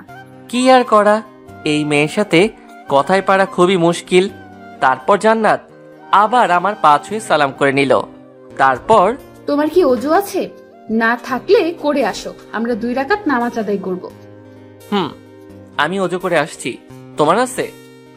আছে, আসো তাহলে আমরা নামাজ আদায় করে নিই। জান্নাত 2টা জায়নামাজ বিছিয়ে দিল। আমিও জান্নাত দুজনে নামাজ আদায় করে নিলাম। তারপর নামাজ শেষ করে জান্নাত আবার গিয়ে বিছানাতে বসে পড়ল। আমি আমার টুপি ও পাঞ্জাবিটা খুলে বিছানার দিকে এগিয়ে যেতে লাগলাম। বিছানার কাছে যেতেই জান্নাত একটা বালিশ হাতে নিয়ে আমার দিকে ঢিল মেরে দিয়ে বলল, একদম বিছানার দিকে আসবে না। কেন? কি হলো আবার মেয়েটার? কারণ তুমি ওই সোফায় গিয়ে ঘুমাবে আর আমি এই বিছানায়। বুঝলাম না, তুমি বিছানায় ঘুমাবে আর আমি সোফায় ঘুমাবো? কিন্তু কেন? আমাদের তো বিয়ে হয়ে গেছে, আমরা এখন স্বামী স্ত্রী, তাহলে একসাথে ঘুমালে সমস্যাটা কোথায়? কারণ তুমি তো আর একা না, তাই না? কারণ তোমার তো অনেক বান্ধবী আছে। ভার্সিটিতে রিয়া আপু, তারপর দেখলাম নাদিয়া নামের ওই পেতনি, আর এখন সামিরা আপু তোমার কথা বলে। তার সাথে আমার যখনই কথা হয়। কি বলো এগুলো? তুমি জানো আমি কত কষ্টে সেদিন রিয়াকে ফাঁকি দিয়ে আসছি। রিয়াকে যদি ভালোই বাসতাম তাহলে কি আর তাকে ওইভাবে অবহেলা করতাম? সে না হয় বুঝলাম, কিন্তু নাদিয়া আর সামিরা আপু, তুমি সেদিন নাদিরার সাথে কি কথা বললে যা আমার সামনে বলা যেত না? এই কথা এটা সেই দিন জিজ্ঞেস করলেই তো বলে দিতাম। এর জন্য আমার পাগলিটা অভিমান করে আছে। সেদিন বলো নাই তো এখন বলো। একদম মিথ্যা কথা বলবে না, তাহলে কিন্তু। আচ্ছা শোনো তাহলে, নাদিয়া আমার স্কুল জীবনের বান্ধবী, আর তোমার বেস্ট ফ্রেন্ডের ভাইয়ের গার্লফ্রেন্ড। ঠিক বুঝলাম না, তোমার বেস্ট ফ্রেন্ড তো নাবিলা, আর নাবিলার ভাই তো বুলবুল ভাইয়া। তার মানে নাদিয়া আপু বুলবুল ভাইয়ের গার্লফ্রেন্ড? মাই ডিয়ার বউ, তোমার আর আমার মধ্যে যেমন মনোমালিন্য হয়েছিল ঠিক তেমনি ওদের মধ্যেও একই অবস্থা হয়েছিল। তাই আমি তাদের সব কিছু ঠিক করে দিলাম। আর তুমি তো জানোই তোমার সামিরা আপুর বয়ফ্রেন্ড আছে। তাহলে আর সামিরা আমার একজন ভালো ফ্রেন্ড, বুঝতে পারলেন বউ? বলেই বালিশটা হাতে নিয়ে সোফার দিকে যেতে লাগলাম আর বললাম, তাহলে আমি কি এখন সোফাতে ঘুমাবো? কেন? তুমি তো বললে আমি যেন বিছানাতে না যাই। আমি কখন তোমাকে বললাম? এইমাত্র বললে। ও, বুঝতে পারছি, তুমি তো আমায় ভালোই বাসো না, তাই তো সোফায় ঘুমাতে চাইছো না, তাই না? বুঝি তো, সব বুঝি। ও, এখানেও আমার দোষ হয়ে গেল, তাই না? নিজের কাঁধে কখনোই দোষ নিবা না। আমার বর থাকতে আমি কেন দোষ নিতে যাব? হয়েছে, আমার বরটার আর মন খারাপ করে থাকতে হবে না। আসো সোনামণি, তোমায় একটু আদর করে দিই। বলেই এক লাফে সোজা জান্নাতের কোলে মাথা রেখে শুয়ে পড়লাম। আর জান্নাত আমার মাথায় হাত বুলিয়ে দিতে লাগলো। আচ্ছা জান্নাত, ধরো যদি আমি সত্যি ওদের একজনের সঙ্গে প্রেম করতাম তাহলে কি করতে? তোমার মাথার সব চুলগুলো ন্যাড়া করে দিতাম, হাত পা ভেঙে দিতাম, আর নাকে ঘুষি মেরে নাক ফাটিয়ে দিতাম। ওরে বাবা, এত কিছু করতে? তখন তো আমায় কেমন বাজে দেখা যেত। তাতে আমার কি? তখন তো সবাই বলতো, দেখ দেখ জান্নাতের বরটাকে কেমন বাজে দেখা যায়। বলতো, কিন্তু কেউ তো আর তোমায় আমার থেকে আলাদা করতে পারতো না। বাহ, তোমার মাথায় তো সেই লেভেলের বুদ্ধি। তা আমায় কি এখন অমন করবে নাকি, যাতে আমার দিকে কেউ নজর না দেয়? না, তা করব না। তবে এমন কিছু করব যাতে করে কেউ তোমার উপর নজর দিলেও তোমার নজর যেন তাদের উপর না পড়ে।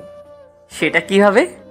আমার বেবি লাগবে, একদম ফুটফুটে কিউট বাচ্চা, যাতে তুমি তার কথা চিন্তা করে হলেও আমাদেরকে ছেড়ে না যাও। বলেই কেঁদে দিল আমার বুকের উপর মুখ লুকিয়ে। ধুর পাগলি, তোমাকে ছাড়া আমি বাঁচবই না। ছেড়ে যাওয়া তো দূরের কথা, জান্নাতুলকে জড়িয়ে ধরে তার কপালে একটা চুমু দিয়ে, সত্যি তো? কখনো আমাকে ছেড়ে যাবে না তো?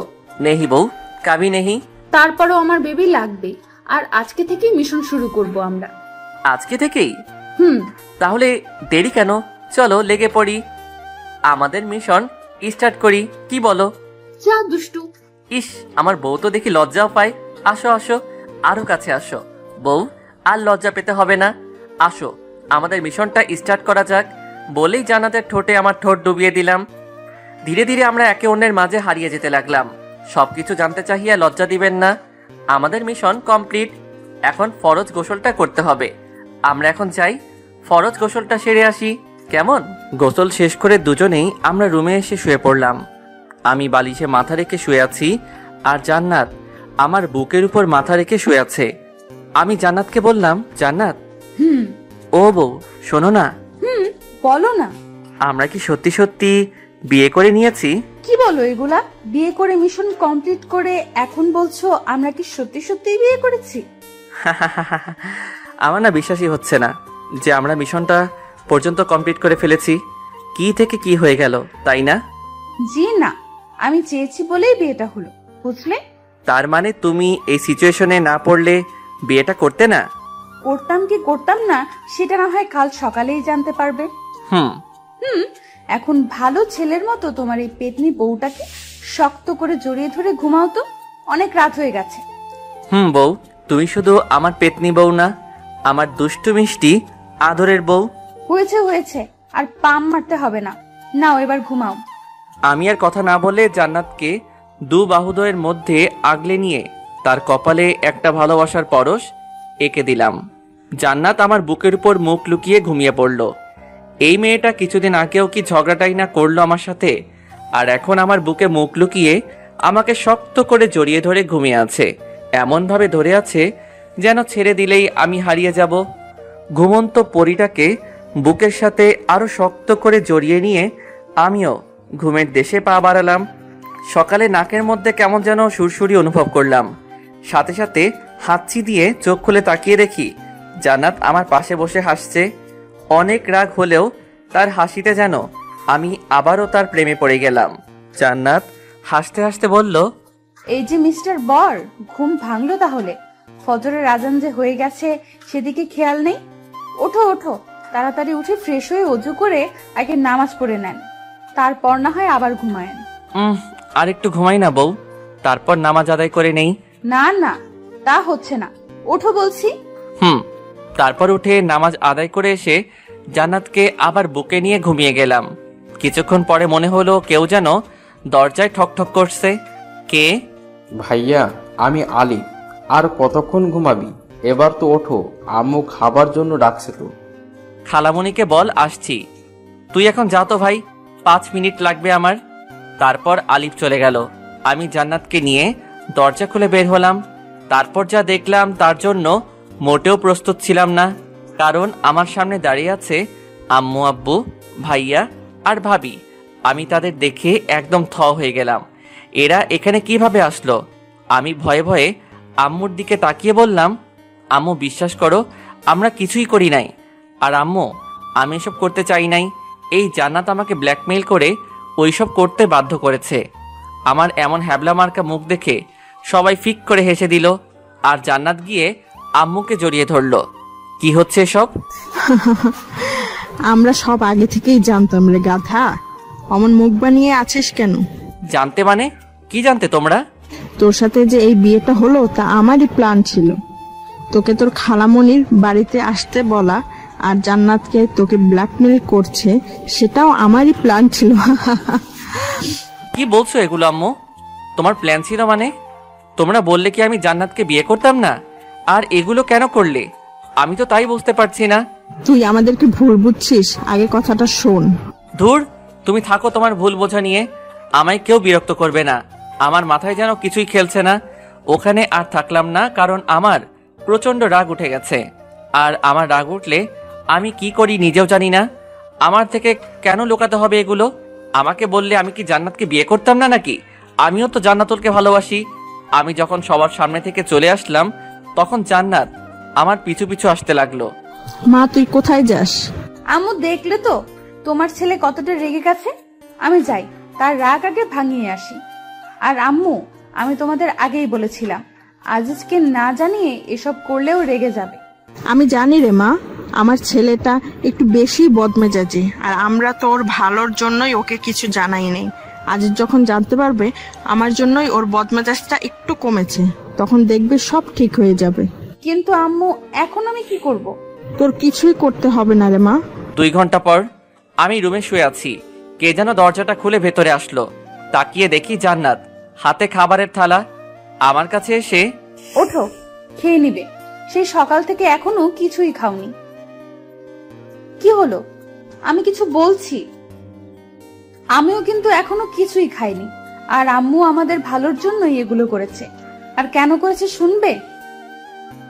ওকে, কথা যখন বলবেই না তাহলে শোনো।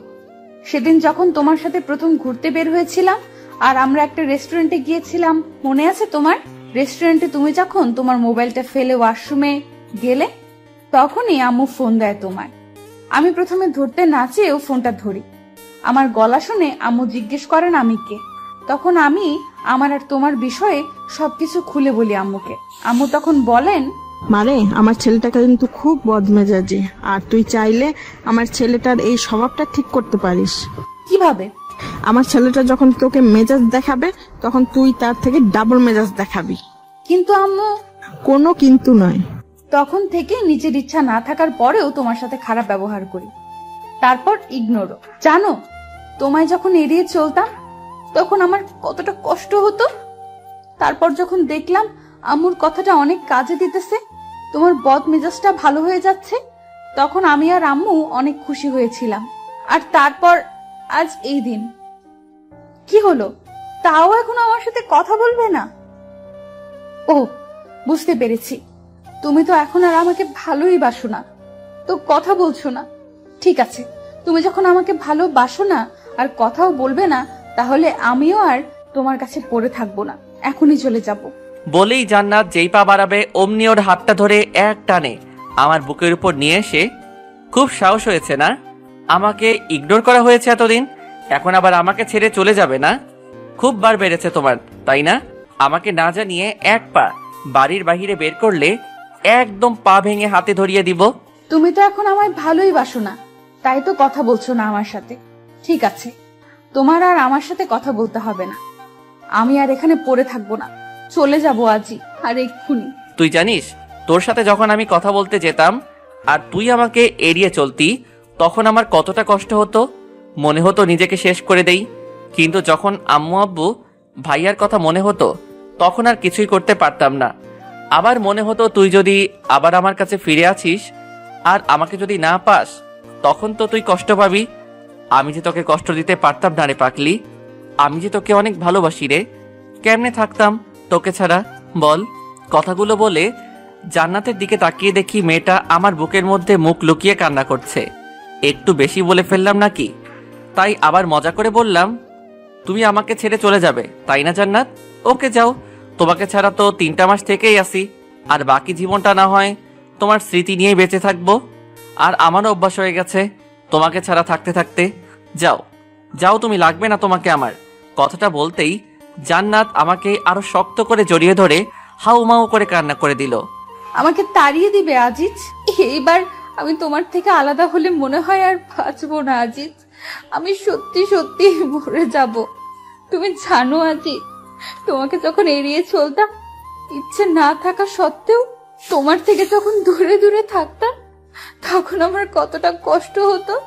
মনে হতো আমার বুকের মধ্যে থেকে কেউ যেন আমার কলিজাটা বের করে নিচ্ছে। তারপরও তোমার থেকে দূরে থাকতাম তোমার ভালোর জন্য, আমাদের ভালোর জন্য। আমাকে তাড়িয়ে দিও না আজিজ, আমি যে তোমাকে ছাড়া বাঁচবো না। জান্নাতের গায়ে যতটা সম্ভব শক্তি আছে, সব শক্তি দিয়ে আমাকে জড়িয়ে ধরে কথাগুলো বলল। তুমি তো বললে আমার কাছে থাকবে না, চলে যাবে। সে তো তুমি আমার সাথে কথা বলছিলে না বলে তার জন্য বললাম। আচ্ছা ঠিক আছে, আমি যদি কখনো তোমাকে ছেড়ে চলে যেতে চাই তাহলে তুমি আমার হাত পা ভেঙে দিও, কেমন? তাও আমাকে তোমার কাছ থেকে যেতে দিবে না। ইস, শখ কত!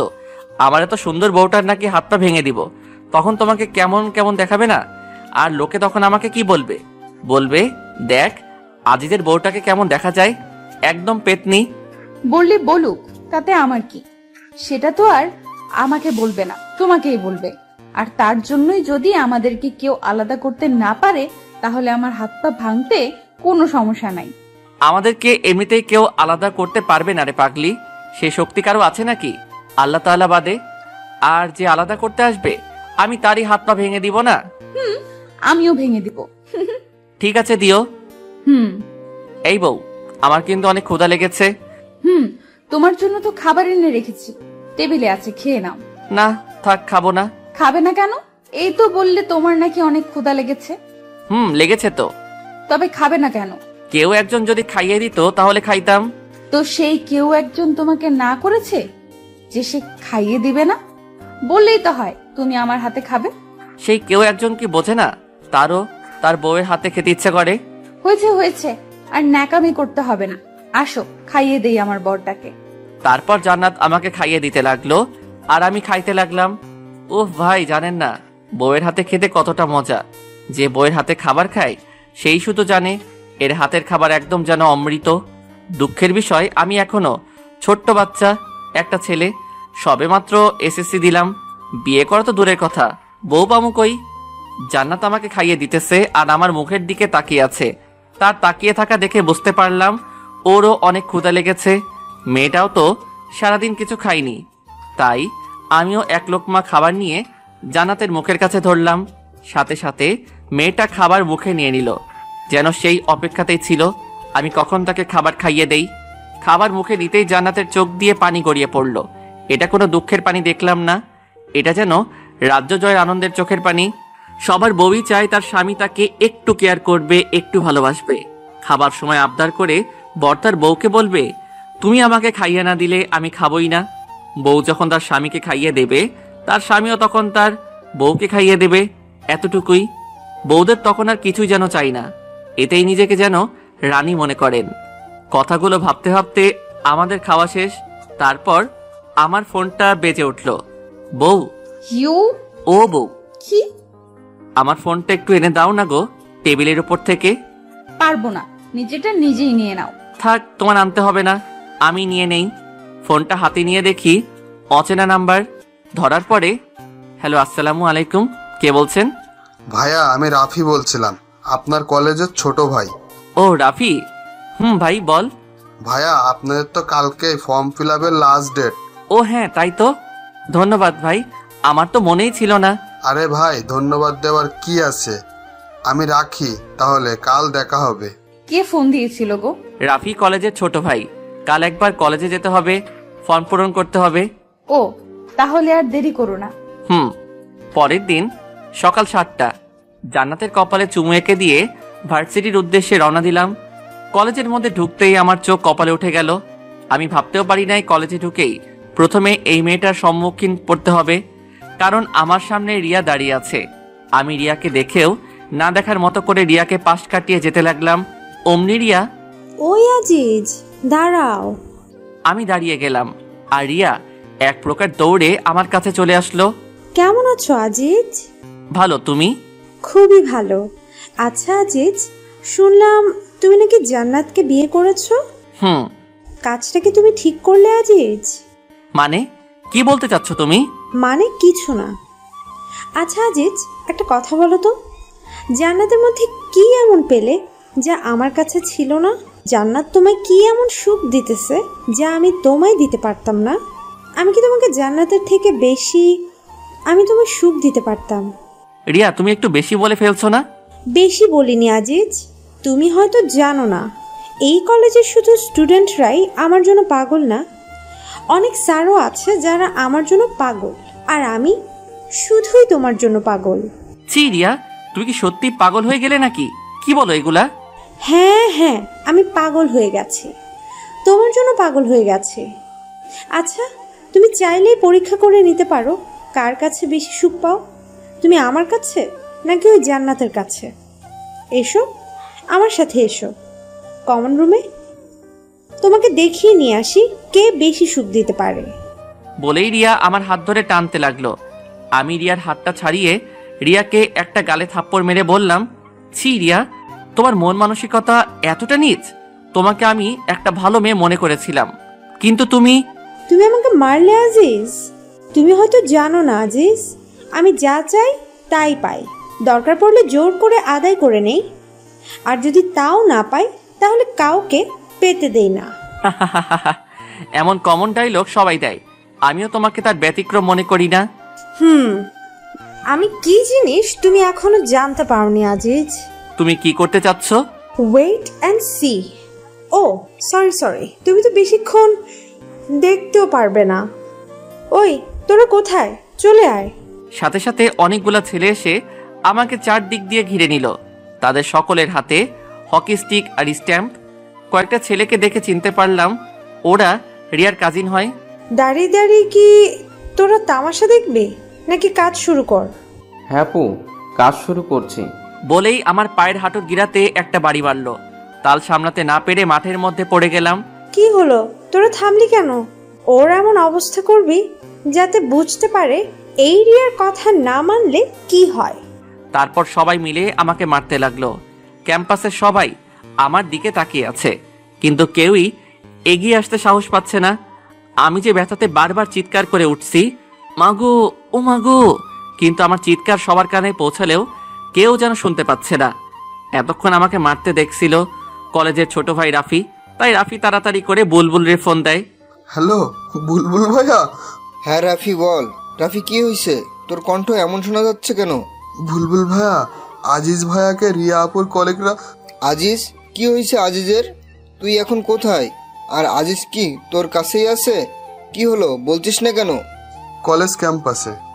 তুই চিন্তা করিস না ভাই, আমি আসছি। তুই রাহাত, সুমন আর আমাদের ক্লাবের সকলকে খবর দে, আমি আসছি।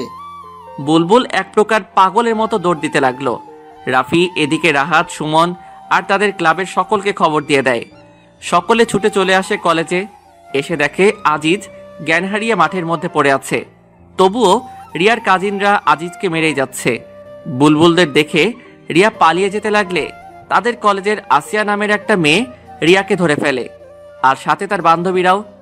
এদিকে বুলবুল, সুমন, রাহাত ও তাদের বন্ধুরা রিয়ার কাজিনদের উড়াধুরা মারতে থাকে। কিছুক্ষণ পর পুলিশ চলে আসে সেখানে এবং সবকিছু পর্যবেক্ষণ করে রিয়া ও তার কাজিনদের ধরে নিয়ে যায়। এদিকে জ্ঞান হারিয়ে মাঠের মধ্যে পড়ে আছে আজিজ। তার মাথায় আঘাত করার কারণে মাথা দিয়ে প্রচন্ড পরিমাণে রক্ত বের হচ্ছে। বুলবুলরা তাড়াতাড়ি করে আজিজকে হসপিটালে নিয়ে যায়। তারপর আজিজের বাড়িতে তার ভাবির নাম্বার ফোন করে বুলবুল। হ্যালো, কে বলছেন? ভাবি, আমি বুলবুল, আজিজের বন্ধু। হ্যাঁ, কি হয়েছে? তোমরা কাঁদছো কেন? কে ফোন করেছে রে আপু? বুলবুল। দে দেখি, আমাকে দে ফোনটা। হ্যালো বুলবুল ভাইয়া, কি হয়েছে, কাঁদছেন কেন? জান্নাত, আজিজকে ওরা। আজিজের নাম শুনেই জান্নাতের গলা শুকিয়ে যায়। ভাইয়া, আজিজের কি হয়েছে বলুন প্লিজ, কাঁদবেন না ভাইয়া, বলুন প্লিজ। জান্নাত বুলবুলের কথা শুনে হাতে থেকে ফোনটা পড়ে যায় এবং এক চিৎকার দিয়ে সাথে সাথে ফ্লোরে পড়ে গিয়ে জ্ঞান হারিয়ে ফেলে। জান্নাতের চিৎকার শুনে বাড়ির সবাই একত্রিত হয়ে যায়। জান্নাতুল, এই জান্নাত, কি হলো তোর? কথা বল। বুলবুল ভাই, কি হয়েছে ভাই? কি হলো বৌমা, কথা বলো। সব খুলে বলার পর কেউ আর এক মুহূর্ত দেরি করে না।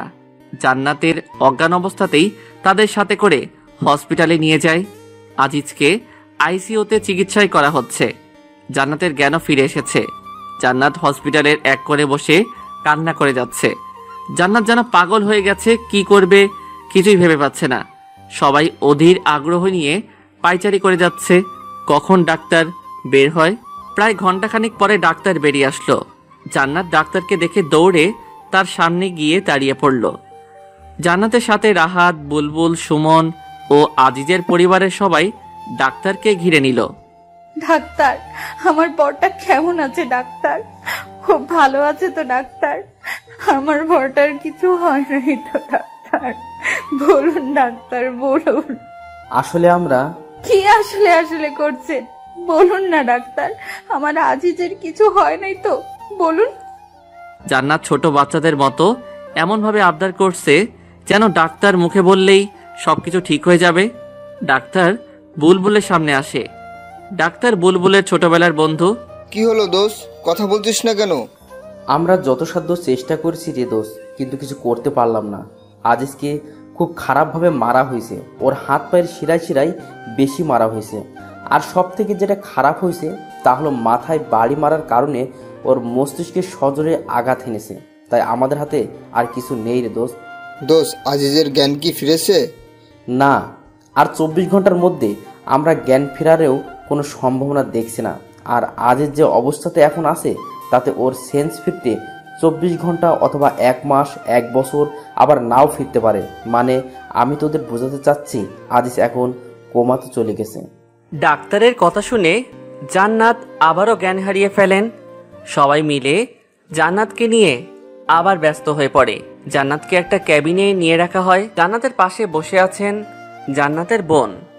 আজিজকে দেখার জন্য তার পরিবারের সবাই ব্যস্ত হয়ে পড়েছেন, কিন্তু ডাক্তার বারণ করে দিয়েছে 24 ঘন্টা না যাওয়া পর্যন্ত রোগীকে কোনো প্রকার বিরক্ত করা যাবে না। এদিকে জান্নাতের প্রায় ঘন্টাখানিক পরে জ্ঞান ফিরে। জ্ঞান ফিরতেই আজিজ আজিজ বলে চিৎকার করে ওঠে। আপু, আমার বর কই রে? ওর কিছু হয় নাই তাই না রে আপু? ওই ডাক্তারটা না খুব বাজে, তাই না রে আপু? আমার বরকে নিয়ে কি সব আজে বাজে কথা বলছিল। আমি আমার বরের কাছে যাব, আমাকে নিয়ে চল না রে আপু। তুই শান্ত হ বোন, আজিজের তো কিছুই হয় নাই তাই না? আজিজ এখন ঘুমিয়ে আছে, ওকে তো এখন বিরক্ত করা যাবে না। আজিজের কাছে গেলে তো আজিজের ঘুম ভেঙে যাবে, তাই না রে বোন? তুই কান্না করছিস কেন রে আপু? ওহো, আমি বুঝতে পেরেছি, তোরা মিথ্যা বলে আমাকে সান্ত্বনা দিচ্ছিস তাই না? ধুর পাগলি, আমি কখন কাঁদলাম? এই দেখ, আমার চোখে কি পানি আছে নাকি? তুই কি দেখতে কি দেখেছিস? তাহলে আমাকে আমার বরটার কাছে নিয়ে চল, আমার বরটাকে আমার খুব দেখতে ইচ্ছে করছে। তোকে বললাম না আজিজ এখন ঘুমিয়ে আছে, ওকে বিরক্ত করা যাবে না। আমি কোনো রকম বিরক্ত করব না, সত্যি বলছি, শুধু একটু দূর থেকে দেখবো, নিয়ে চল না রে আপু। বললাম না আজিজ ঘুমাচ্ছে। তোকে আমি বললাম না আমি শুধু দূর থেকে ওরে দেখবো? কথা কি তোর কানে যায় না?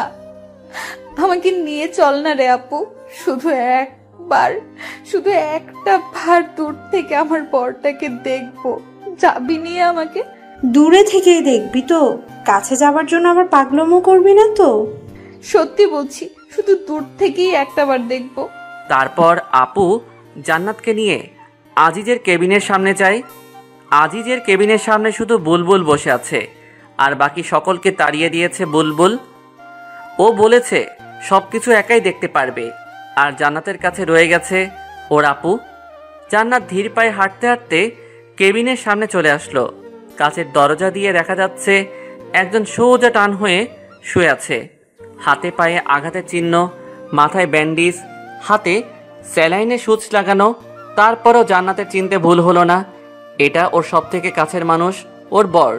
জান্নাত দরজার কাচের সাথে হেলান দিয়ে চোখের পানি ফেলতে ফেলতে ফ্লোরে বসে একদম স্তব্ধ নির্বাক হয়ে আজিজকে দেখতে লাগলো। এক সময় হুট করেই দাঁড়িয়ে জান্নাত ডাক্তার ডাক্তার বলে চিল্লাতে লাগলো। ডাক্তার, ডাক্তার, প্লিজ দরজাটা একবার খুলে দিন, আমি শুধু একটাবার আমার বরটাকে আদর করব, দেখবেন তাতেই আমার বর সুস্থ হয়ে উঠবে। প্লিজ ডাক্তার, খুলে দিন না। সরি আপু, এখন এটা আমরা অ্যালাউ করতে পারি না। বোন বোন তুই শান্ত হ বোন, তুই না বললি কোনো পাগলামো করবি না? আপু দেখ না, আজিজের খুব কষ্ট হচ্ছে, ওনাদের বল না আমাকে একবার আজিজের কাছে যেতে দিতে। ভাইয়া, আপনি একবার ওদের বলুন না দরজাটা একবার খুলে দিতে। ডাক্তারটা তো আপনার বন্ধু হন, আপনার কথা শুনবে। প্লিজ ভাইয়া, একটাবার বলুন না। জান্নাত, জান্নাত তুমি শান্ত হও, আমি দেখছি কি করা যায়। দোস্ত, একটাবার কি জান্নাতের ভিতরে যেতে দেওয়া যায় না? দোস্ত দেখ, এতে হিতে বিপরীত হতে পারে। কিন্তু দোস্ত, একটাবার মেয়েটার কথা ভেবে দেখ, ও এখন কিসের মধ্য দিয়ে যাচ্ছে। কিন্তু দোস্ত। কেন কিন্তু নয় দোস্ত, প্লিজ বিষয়টা একবার ভেবে দেখ। তারপর ডাক্তার কিছু একটা ভেবে দরজাটা খুলে দেন। জান্নাত আর এক মুহূর্ত দাঁড়িয়ে না থেকে দৌড়ে ভিতরে চলে যায়। আজিজের ঠিক পা বরাবর গিয়ে দাঁড়ায়, তারপর বসে পা দুটো জড়িয়ে ধরে। তুমি আমার সাথে মজা করছো তাই না বর? তোমাকে জানাই নাই যে আমাদের সম্পর্কের কথা সবাই জানে, তার জন্য আমার উপর অভিমান করে আছো তাই না বর? বিশ্বাস করো, আর কোনোদিন তোমার কাছ থেকে কোনো কথা লুকাবো না। প্লিজ একটা বার কথা বলো, একটা বার তোমার এই মুখ দিয়ে বলো না আমাকে যে তুমি আমার একটি মাত্র দুষ্টু মিষ্টি আদরের বউ। আমাকে বলো না আমি পেতনি বউ। কি বলবে না? দেখো, এই পেতনিটার না খুব কষ্ট হচ্ছে। তুমি বলতে এই পেতনিটাকে তুমি কখনোই কষ্ট পেতে দিবে না, তাহলে কেন এই পেতনিটাকে কষ্ট পেতে দিতেছো? তুমি না সত্যি খুব স্বার্থপর একটা মানুষ। কাল রাতেই না বললে আমাকে ছেড়ে কোনোদিন কোথাও যাবে না, আমাদেরকে কেউ আলাদা করতে পারবে না, যে আমাদের আলাদা করতে আসবে তারই হাত পা ভেঙে দিবে। তাহলে কেন আমাকে একা রেখে নিচেই চলে যাচ্ছ? বলো না, কথা বলো বর। তুমি আমার সাথে কথা না বললে কি হবে? আমি তোমাকে ছেড়ে কোথাও যাচ্ছি না, এই বলে দিলাম।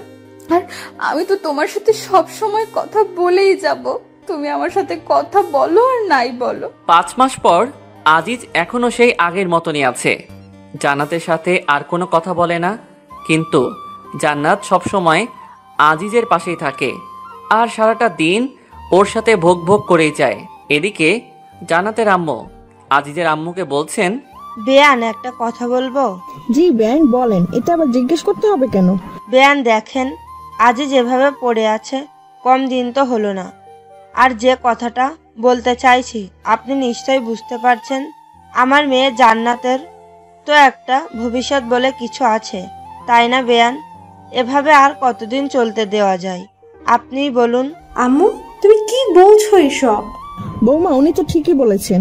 আমার ছেলেটা তো আর ভালো নেই, আর জান্নাতেরও তো একটা ভবিষ্যৎ আছে, তাই আমার ছেলের জন্য তো আর জান্নাতের ভবিষ্যৎটা নষ্ট করতে পারি না। মা, আপনি আম্মুর কথায় কিছু মনে করবেন না। আর আম্মু, তুমি যা ভাবছো তা কিছুই হচ্ছে না। না মা, তা হয় না। বেআইন, চলেন আমরা এখনই হসপিটালে গিয়ে জান্নাতকে সব বুঝিয়ে বলবো। তারপর সকলে মিলে হসপিটালে চলে আসেন। এসে দেখে জান্নাত আজিজের গা মুছিয়ে দিচ্ছে। জান্নাত সকলকে দেখে, আরে আম্মু আপু, তোমরা কখন এলে? এই তো মা, মাত্রই এলাম। তুই কি করছিলি রে মা? দেখো না আম্মু, তোমাদের ছেলেটার নাকি অনেক গরম ধরেছে, ওর গাটা মুছে দিচ্ছিলাম। জান্নাতের কথা শুনে আজিজের আম্মু মুখ চেপে কান্না করে দেন। আরে আম্মু, তুমি কাঁদছো কেন? দেখো না আমি কি কখনো কাঁদি না নাকি? কই মা, এই দেখ আমি একদম কাঁদছি না। মারে, তোকে একটা কথা বলি। বলো। মারে, তুই আর আমার এই আদমারা ছেলেটার সাথে কতদিন থাকবি বলতো? তোরও তো একটা ভবিষ্যৎ আছে তাই না রে মা? সেটাও তো ভাবতে হবে আমাদের। আজিজের আম্মু কথা শুনে জান্নাতের হাসি মাখা মুখখানা নিমেষে কালো হয়ে যায়। তুমি কি বলতে চাচ্ছ আম্মু? আমি আমার বরটাকে ছেড়ে চলে যাই, এটাই বলতে চাচ্ছ তাই না? হ্যাঁ রে মা, তুই একদম ঠিক ধরেছিস। আর কতদিন এই মিথ্যা জীবন কাটাবি বল? আম্মু, তোমরা যদি ভেবে থাকো আমার বরের কাছ থেকে আমাকে আলাদা করবে, তাহলে ভুল ভাবছো। কিন্তু মা। কোনো কিন্তু না, তোমরা এখন এখান থেকে যাও তো, আমার ভালো লাগছে না। বিশেষ করে তোমাদেরকে এখানে আমার একদমই সহ্য হচ্ছে না। বের হও প্লিজ।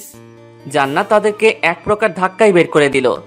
তারপর আজিজের মুখ সামনে মুখ এনে কান্না করতে করতে একটা কথা, এই 5 মাসে জান্নাত একটা দিনও কাঁদে নাই।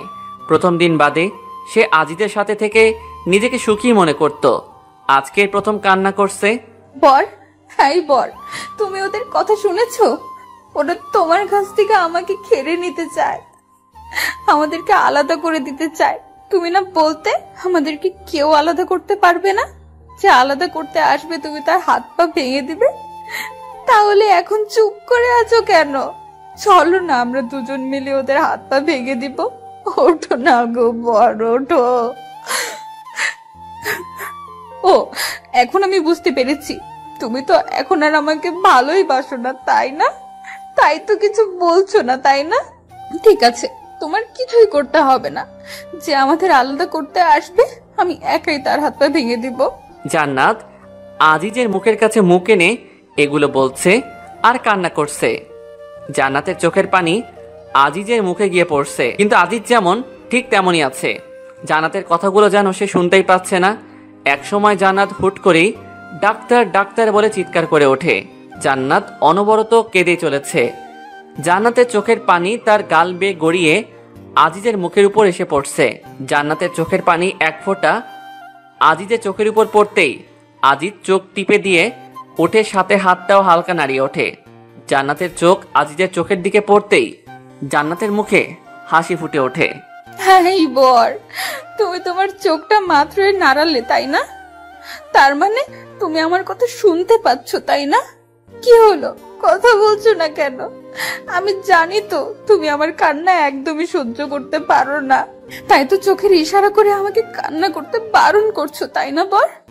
ডাক্তার, ডাক্তার, কোথায় আপনারা? প্লিজ তাড়াতাড়ি আসুন ডাক্তার। কি হয়েছে? এমন উত্তেজিত হচ্ছেন কেন? দেখুন না, আমার বরটা একবার চোখ নাড়ানোর পরে আর নড়ছে না। আপনি প্লিজ উত্তেজিত হবেন না, আমাদের দেখতে দিন। How is possible? মানে তুই কি বলতে যাচ্ছিস? ক্লিয়ার করে বলতো দোস্ত। দ্যাটস মিরাক্কেল দোস্ত।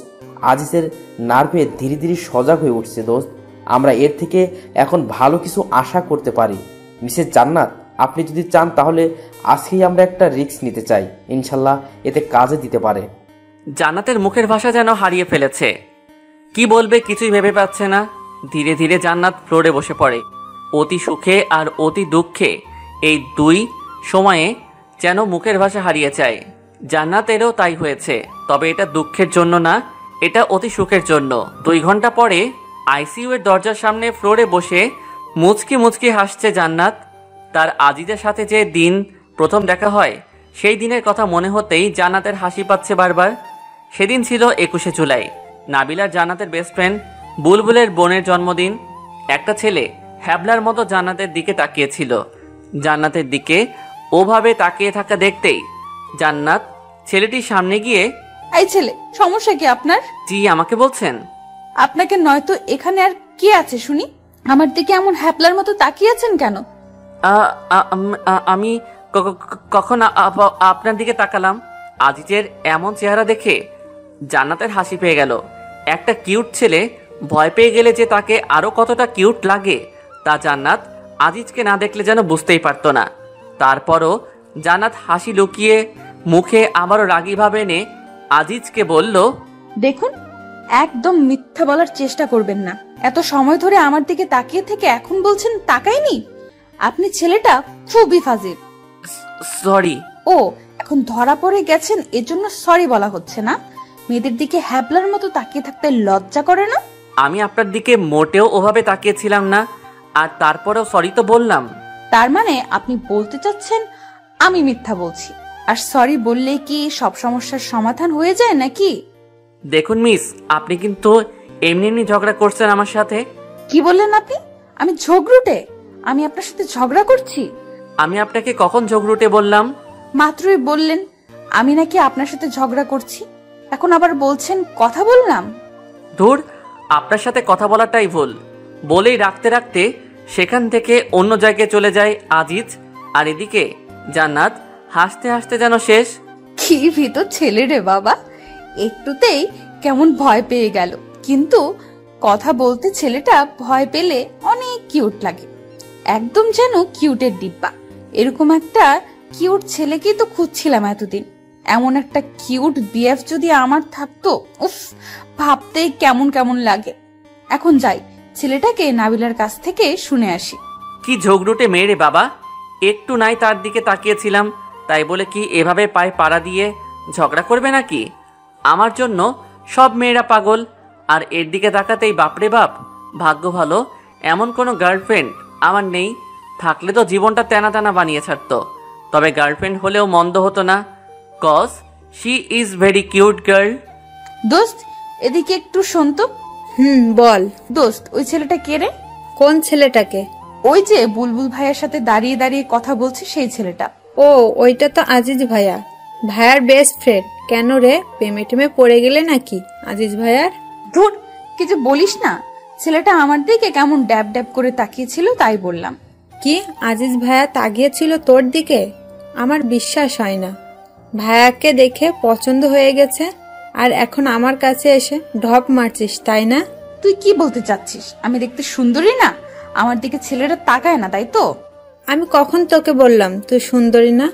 আমি তো বলছি আজিজ ভাইয়া কোনো মেয়ের দিকে ফিরেও তাকায় না, কিন্তু ভাইয়ার জন্য তো তাদের ভার্সিটির মেয়েরা আজিজ বলতে পাগল। ও তাই বল। কি প্রেমে পড়ে গেলি নাকি রে দোস্ত? তাতে একটু একটু পড়ে গিয়েছি রে দোস্ত, হেল্প কর না দোস্ত। ওকে ডান, বাট ট্রিট কিন্তু দিতেই হবে দোস্ত। ওকে ট্রিট দিব, যা, কিন্তু এমন কিছু করবি যাতে তোর আজিজ ভাইয়া নিজে এসে আমাকে প্রপোজ করে। আমি কিন্তু প্রপোজ করতে যাব না।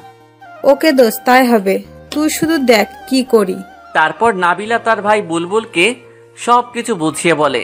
বুলবুল প্রথমে রাজি না হতে চাইলেও পরে জান্নাতের রিকোয়েস্টে আর বোনের মুখের দিকে তাকিয়ে রাজি হয়ে যায়। তারপর বুলবুল আজিজকে কি যেন বলে, সব ম্যানেজ করে নেয়, কিন্তু তা আর জান্নাত ও নাবিলাকে কিছু বলে না। আর সেই দিনেই আজিজ জান্নাতকে প্রপোজ করে। কি রোমান্টিক ভাবেই না প্রপোজ করেছিল সেদিন আজিজ জান্নাতকে। জান্নাত, এই জান্নাত, এত কি ভাবছিস বোন? হাসছিস কেন? আরে আপু, তুমি কখন এলে? আজিজের অপারেশন কি হয়ে গেছে? না, এখনো হয় নাই রে বোন, অপারেশন চলছে। তবে আল্লাহর উপর ভরসা রাখ, এইবার তিনি আমাদের উপর মুখ তুলে তাকাবেন রে বোন, ইনশাআল্লাহ। আপু। কিছু সময় পরে ডাক্তার আইসিইউ থেকে বেরিয়ে আসলেন। ডাক্তারকে দেখে সবাই তার সামনে এসে দাঁড়ালেন। বাবা, আমার ছেলেটা ঠিক হয়ে গেছে, তাই না? দোষ আজিজ। স্যার আমার বর, ডাক্তার আমার বর। সরি, আমরা কিছু করতে পারলাম না, এই কথাটা এবার বলবো না। আলহামদুলিল্লাহ, অপারেশন সাকসেসফুল। মিস্টার আজিজ এখন সম্পূর্ণ সুস্থ আছেন। ডাক্তারের কথা শুনে সবার চোখ দিয়ে পানি বের হয়ে আসলো। তবে এটা কোনো দুঃখের পানি না, এটা হলো আনন্দের পানি। আমি আমার বরকে দেখবো ডাক্তার সাহেব, প্লিজ। অবশ্যই, কেন না। তবে ওনাকে এখন ঘুমের মেডিসিন দিয়ে ঘুম পাড়িয়ে রাখা হয়েছে, সো এখন ওনাকে বিরক্ত না করাই আমার মনে হয় ভালো হবে। ধন্যবাদ ডাক্তার। জান্নাত কথাটা বলেই আজিজের কেবিনের দিকে এগোতে লাগলো। হঠাৎ জান্নাত মাথায় হাত দিয়ে পড়ে যেতে লাগলে আপু তাকে ধরে ফেলে। কি হলো তোর বোন, এমন করছিস কেন? আপু, আমার কেমন যেন মাথাটা ঘুরছে। বলেই জান্নাত জ্ঞান হারিয়ে ফেলে। সবাই আবার জান্নাতকে নিয়ে ব্যস্ত হয়ে পড়ে। হুট করে মেয়েটার আবার কি হয়ে গেল? জান্নাতকে একটা কেবিনে নিয়ে যাওয়া হয় এবং ডাক্তার জান্নাতকে ভালোভাবে দেখার পর, ডক্টর, আমার মেয়েটার আবার কি হলো? আন্টি, আপনার বৌমার মহা অসুখ হয়েছে। কি বলছো তুমি? কি বলিস দোষ, পাগল টাগল হয়ে গেলি নাকি তুই? না, আমি একদম ঠিক আছি। এখন তুই যা মিষ্টি আনার ব্যবস্থা কর। তোর কি মাথা ঠিক আছে দোষ? এই বলিস জান্নাতের মহা অসুখ, এখন আবার বলছিস মিষ্টি আনতে? কি বলিস? আমরা তো কিছুই বুঝতে পারতেছি না। সরি দোস্ত, তোদের সাথে মজা করলাম। আন্টি, আপনি দাদিমা হতে চলেছেন, মানে জান্নাত মা হতে চলেছে। ডাক্তারের কথায় সবাই একসঙ্গে বলে উঠল আলহামদুলিল্লাহ। সবাই অনেক খুশি। শালা এভাবে ভয় না দেখালেও পারতি, কতটা ভয় পেয়ে গেছিলাম। বাট ধন্যবাদ দোষ, একসাথে দুইটা খুশির সংবাদ দেওয়ার জন্য। বাবা, তোমাকে যে কিভাবে ধন্যবাদ দেব ভেবে পাচ্ছি না। প্রথমে আমার ছেলের সুস্থতার সংবাদ দিলে, এখন আবার আরেকটা। আমি দাদিমা হতে চলেছি। কি বলছেন আন্টি? এটা আমার কর্তব্য। তাছাড়া আমি আজিজকে নিজের ভাইয়ের মতোই দেখি, এতে ধন্যবাদ দেবার কি আছে? 6 ঘন্টা পরে আজিজ এখনো শুয়ে আছে। একবার জ্ঞান ফিরলেও তাকে আবারও ঘুমের ওষুধ দিয়ে ঘুম পাড়িয়ে রাখা হয়েছে। জান্নাত শুয়ে আছে আজিজের বুকের উপর মাথা রেখে। আজ জান্নাত যেন পৃথিবীর সবচেয়ে বেশি একজন সুখী। সে আজ একদম পরিপূর্ণ একটা নারী হিসেবে নিজেকে মনে করছে, কারণ সে আবারও তার স্বামীকে ফিরে পেয়েছে। তার সাথে সে মা হতে চলেছেন। জান্নাত আজিজের বুকের উপর শুয়ে থেকে একটা শব্দ শুনতে পেল, আউ। জান্নাত আজিজের দিকে তাকিয়ে দেখে আজিজ মনে হয় ব্যথা পেয়েছে। তাই জান্নাত যেই উঠতে যাবে তখনই আজিজ জান্নাতকে শক্ত করে জড়িয়ে ধরে। জান্নাত যেন এটা কখনোই আশা করে নাই। জান্নাত আজিজের দিকে তাকিয়ে দেখে আজিজ জান্নাতের দিকে ছলছল চোখে তাকিয়ে আছে। আমাকে ছেড়ে চলে যাচ্ছ? আজিজের কথা শুনে জান্নাত যেন নিজের কানকে বিশ্বাস করতে পারছে না। তার বর তার সাথে আবার কথা বলছে। জান্নাতের চোখ দিয়ে অনবরত পানি ঝরতে লাগলো। কি হলো বউ, আমার সাথে কথা বলবে না? ঠিক আছে, তুমি যখন আমার সাথে কথাই বলবে না, তাহলে আমি যেমন ছিলাম আবার তেমনই হয়ে যাব। এইবার মেয়েটাকে থামায় কে? আজিজের কথা শুনে জান্নাত আজিজকে শক্ত করে জড়িয়ে ধরে হাউমাউ করে কেঁদে দিল। আমাকে কষ্ট দিয়ে তুমি খুব মজা পাও, তাই না? তোমাকে এভাবে দেখে আমার এতদিন কতটা কষ্ট হয়েছে জানো তুমি? তবু আমি নিজের মনোবল হারাইনি। আমি জানতাম আমার বরটা একদিন ঠিকই সুস্থ হয়ে উঠবে। এই কয়েকদিনে একটা বারের জন্য তোমাকে আমার চোখের আড়াল করিনি। আর একবার আমাকে ছেড়ে যাবার কথা ভাবলে আমি নিজেই তোমার হাত পা ভেঙে দিব, এই বলে রাখলাম। আমার বউটা আমাকে এতটা ভালোবাসে? নিজের থেকেও বেশি। তোমার যদি কিছু হয়ে যেত তাহলে আমি নিজেই চলে যেতাম ওই না ফেরার দেশে। চুপ, একদম চুপ। আমার এই পেতনিটা থাকতে আমার কেউ কি কিছু করতে পারবে নাকি? আর আমি থাকতে আর আমার এই পেতনি বউটাকে কিছুই হতে দেব না রে। খুব বেশি যে ভালোবাসি আমার এই বউটাকে। হয়েছে হয়েছে, আর ন্যাকামি করতে হবে না। এতদিন আমাকে কষ্ট দিয়ে এখন আসছি এনে ভালোবাসা দেখাতে। ছাড়ো তো, আবার ব্যথা পাবে তুমি। না, পাবো না। আমি আমার বউটাকে কতদিন হলো আদর করি না, কিন্তু আজ আর ছাড়ছি না। কিছুক্ষণ চুপ থাকার পরে বর, উহ, আই বর। কি? আই বর, শোনো না। বউ, শুনেছি তো, বলো না। তুমি কি হতে চলেছো জানো? কি হতে চলেছি? তুমি বাবা হতে চলেছো আর আমি মা। কি সত্যি বলছো তুমি? ধুর, মিথ্যা বলতে যাব কেন? আমি বাবা হব? আলহামদুলিল্লাহ। জান্নাত, তুমি আমাকে সব থেকে খুশি সংবাদ দিলে আজ। তো এখন আমার পাওনা আমাকে বুঝিয়ে দাও। কি চাও শুধু বলো। আপাতত এখন তোমার ঠোঁটটা হলেই হবে, আর বাকিগুলো পরে আমি নিজেই আদায় করে নিব। বাধা দিয়েছে কে? তোমার জিনিস তুমি বুঝে নাও। আমার জিনিস আমি নিবই তো। বলেই জান্নাত আমার ঠোঁটটা তার নিজের দখলে করে নিল। আমি যে একজন অসুস্থ ব্যক্তি সেই দিকে যেন জান্নাতের খেয়ালই নেই। সে নিজের মতো করে আমার ঠোঁটগুলো তার নরম কোমল ঠোঁট দিয়ে আদর করে যাচ্ছে। এ ভালোবাসা যেন শেষ হবারই নয়, অনেক দিনের জমানো তো, তাই একটু আর কি। ছাড়ার পরে উফ, আমি কিন্তু অসুস্থ। এতক্ষণ কেউ চুমু দেয় নাকি একটা অসুস্থ ব্যক্তিকে? ও সরি সরি, রাগ করলে নাকি? আসো, আদর করে তোমার রাগটা ভাঙিয়ে দিই। বলে আবারও আমার ঠোঁটে তার ঠোঁটগুলো ডুবিয়ে দিল। মেয়েটার যেন চুমু খেয়ে তৃপ্তি হচ্ছেই না, আর মনেও হয় না আজ তার তৃপ্তি হবে বা আমাকে ছাড়বে। তাই আমিও জান্নাতের তালে তাল মিলিয়ে দিলাম। এখন আমরা এক অজানা সুখের সাগরে ভেসে চলেছি। তাই আপনাদের আর আমরা কষ্ট দিলাম না। কেমন পুরো গল্পটা কেমন হয়েছে জানি না, তারপরও আপনারা আমাকে অনেক উৎগিয়েছেন, তার জন্য সকলকে ধন্যবাদ। আর পুরো গল্পটা কেমন হয়েছে প্লিজ কষ্ট করে জানাবেন। ধন্যবাদ।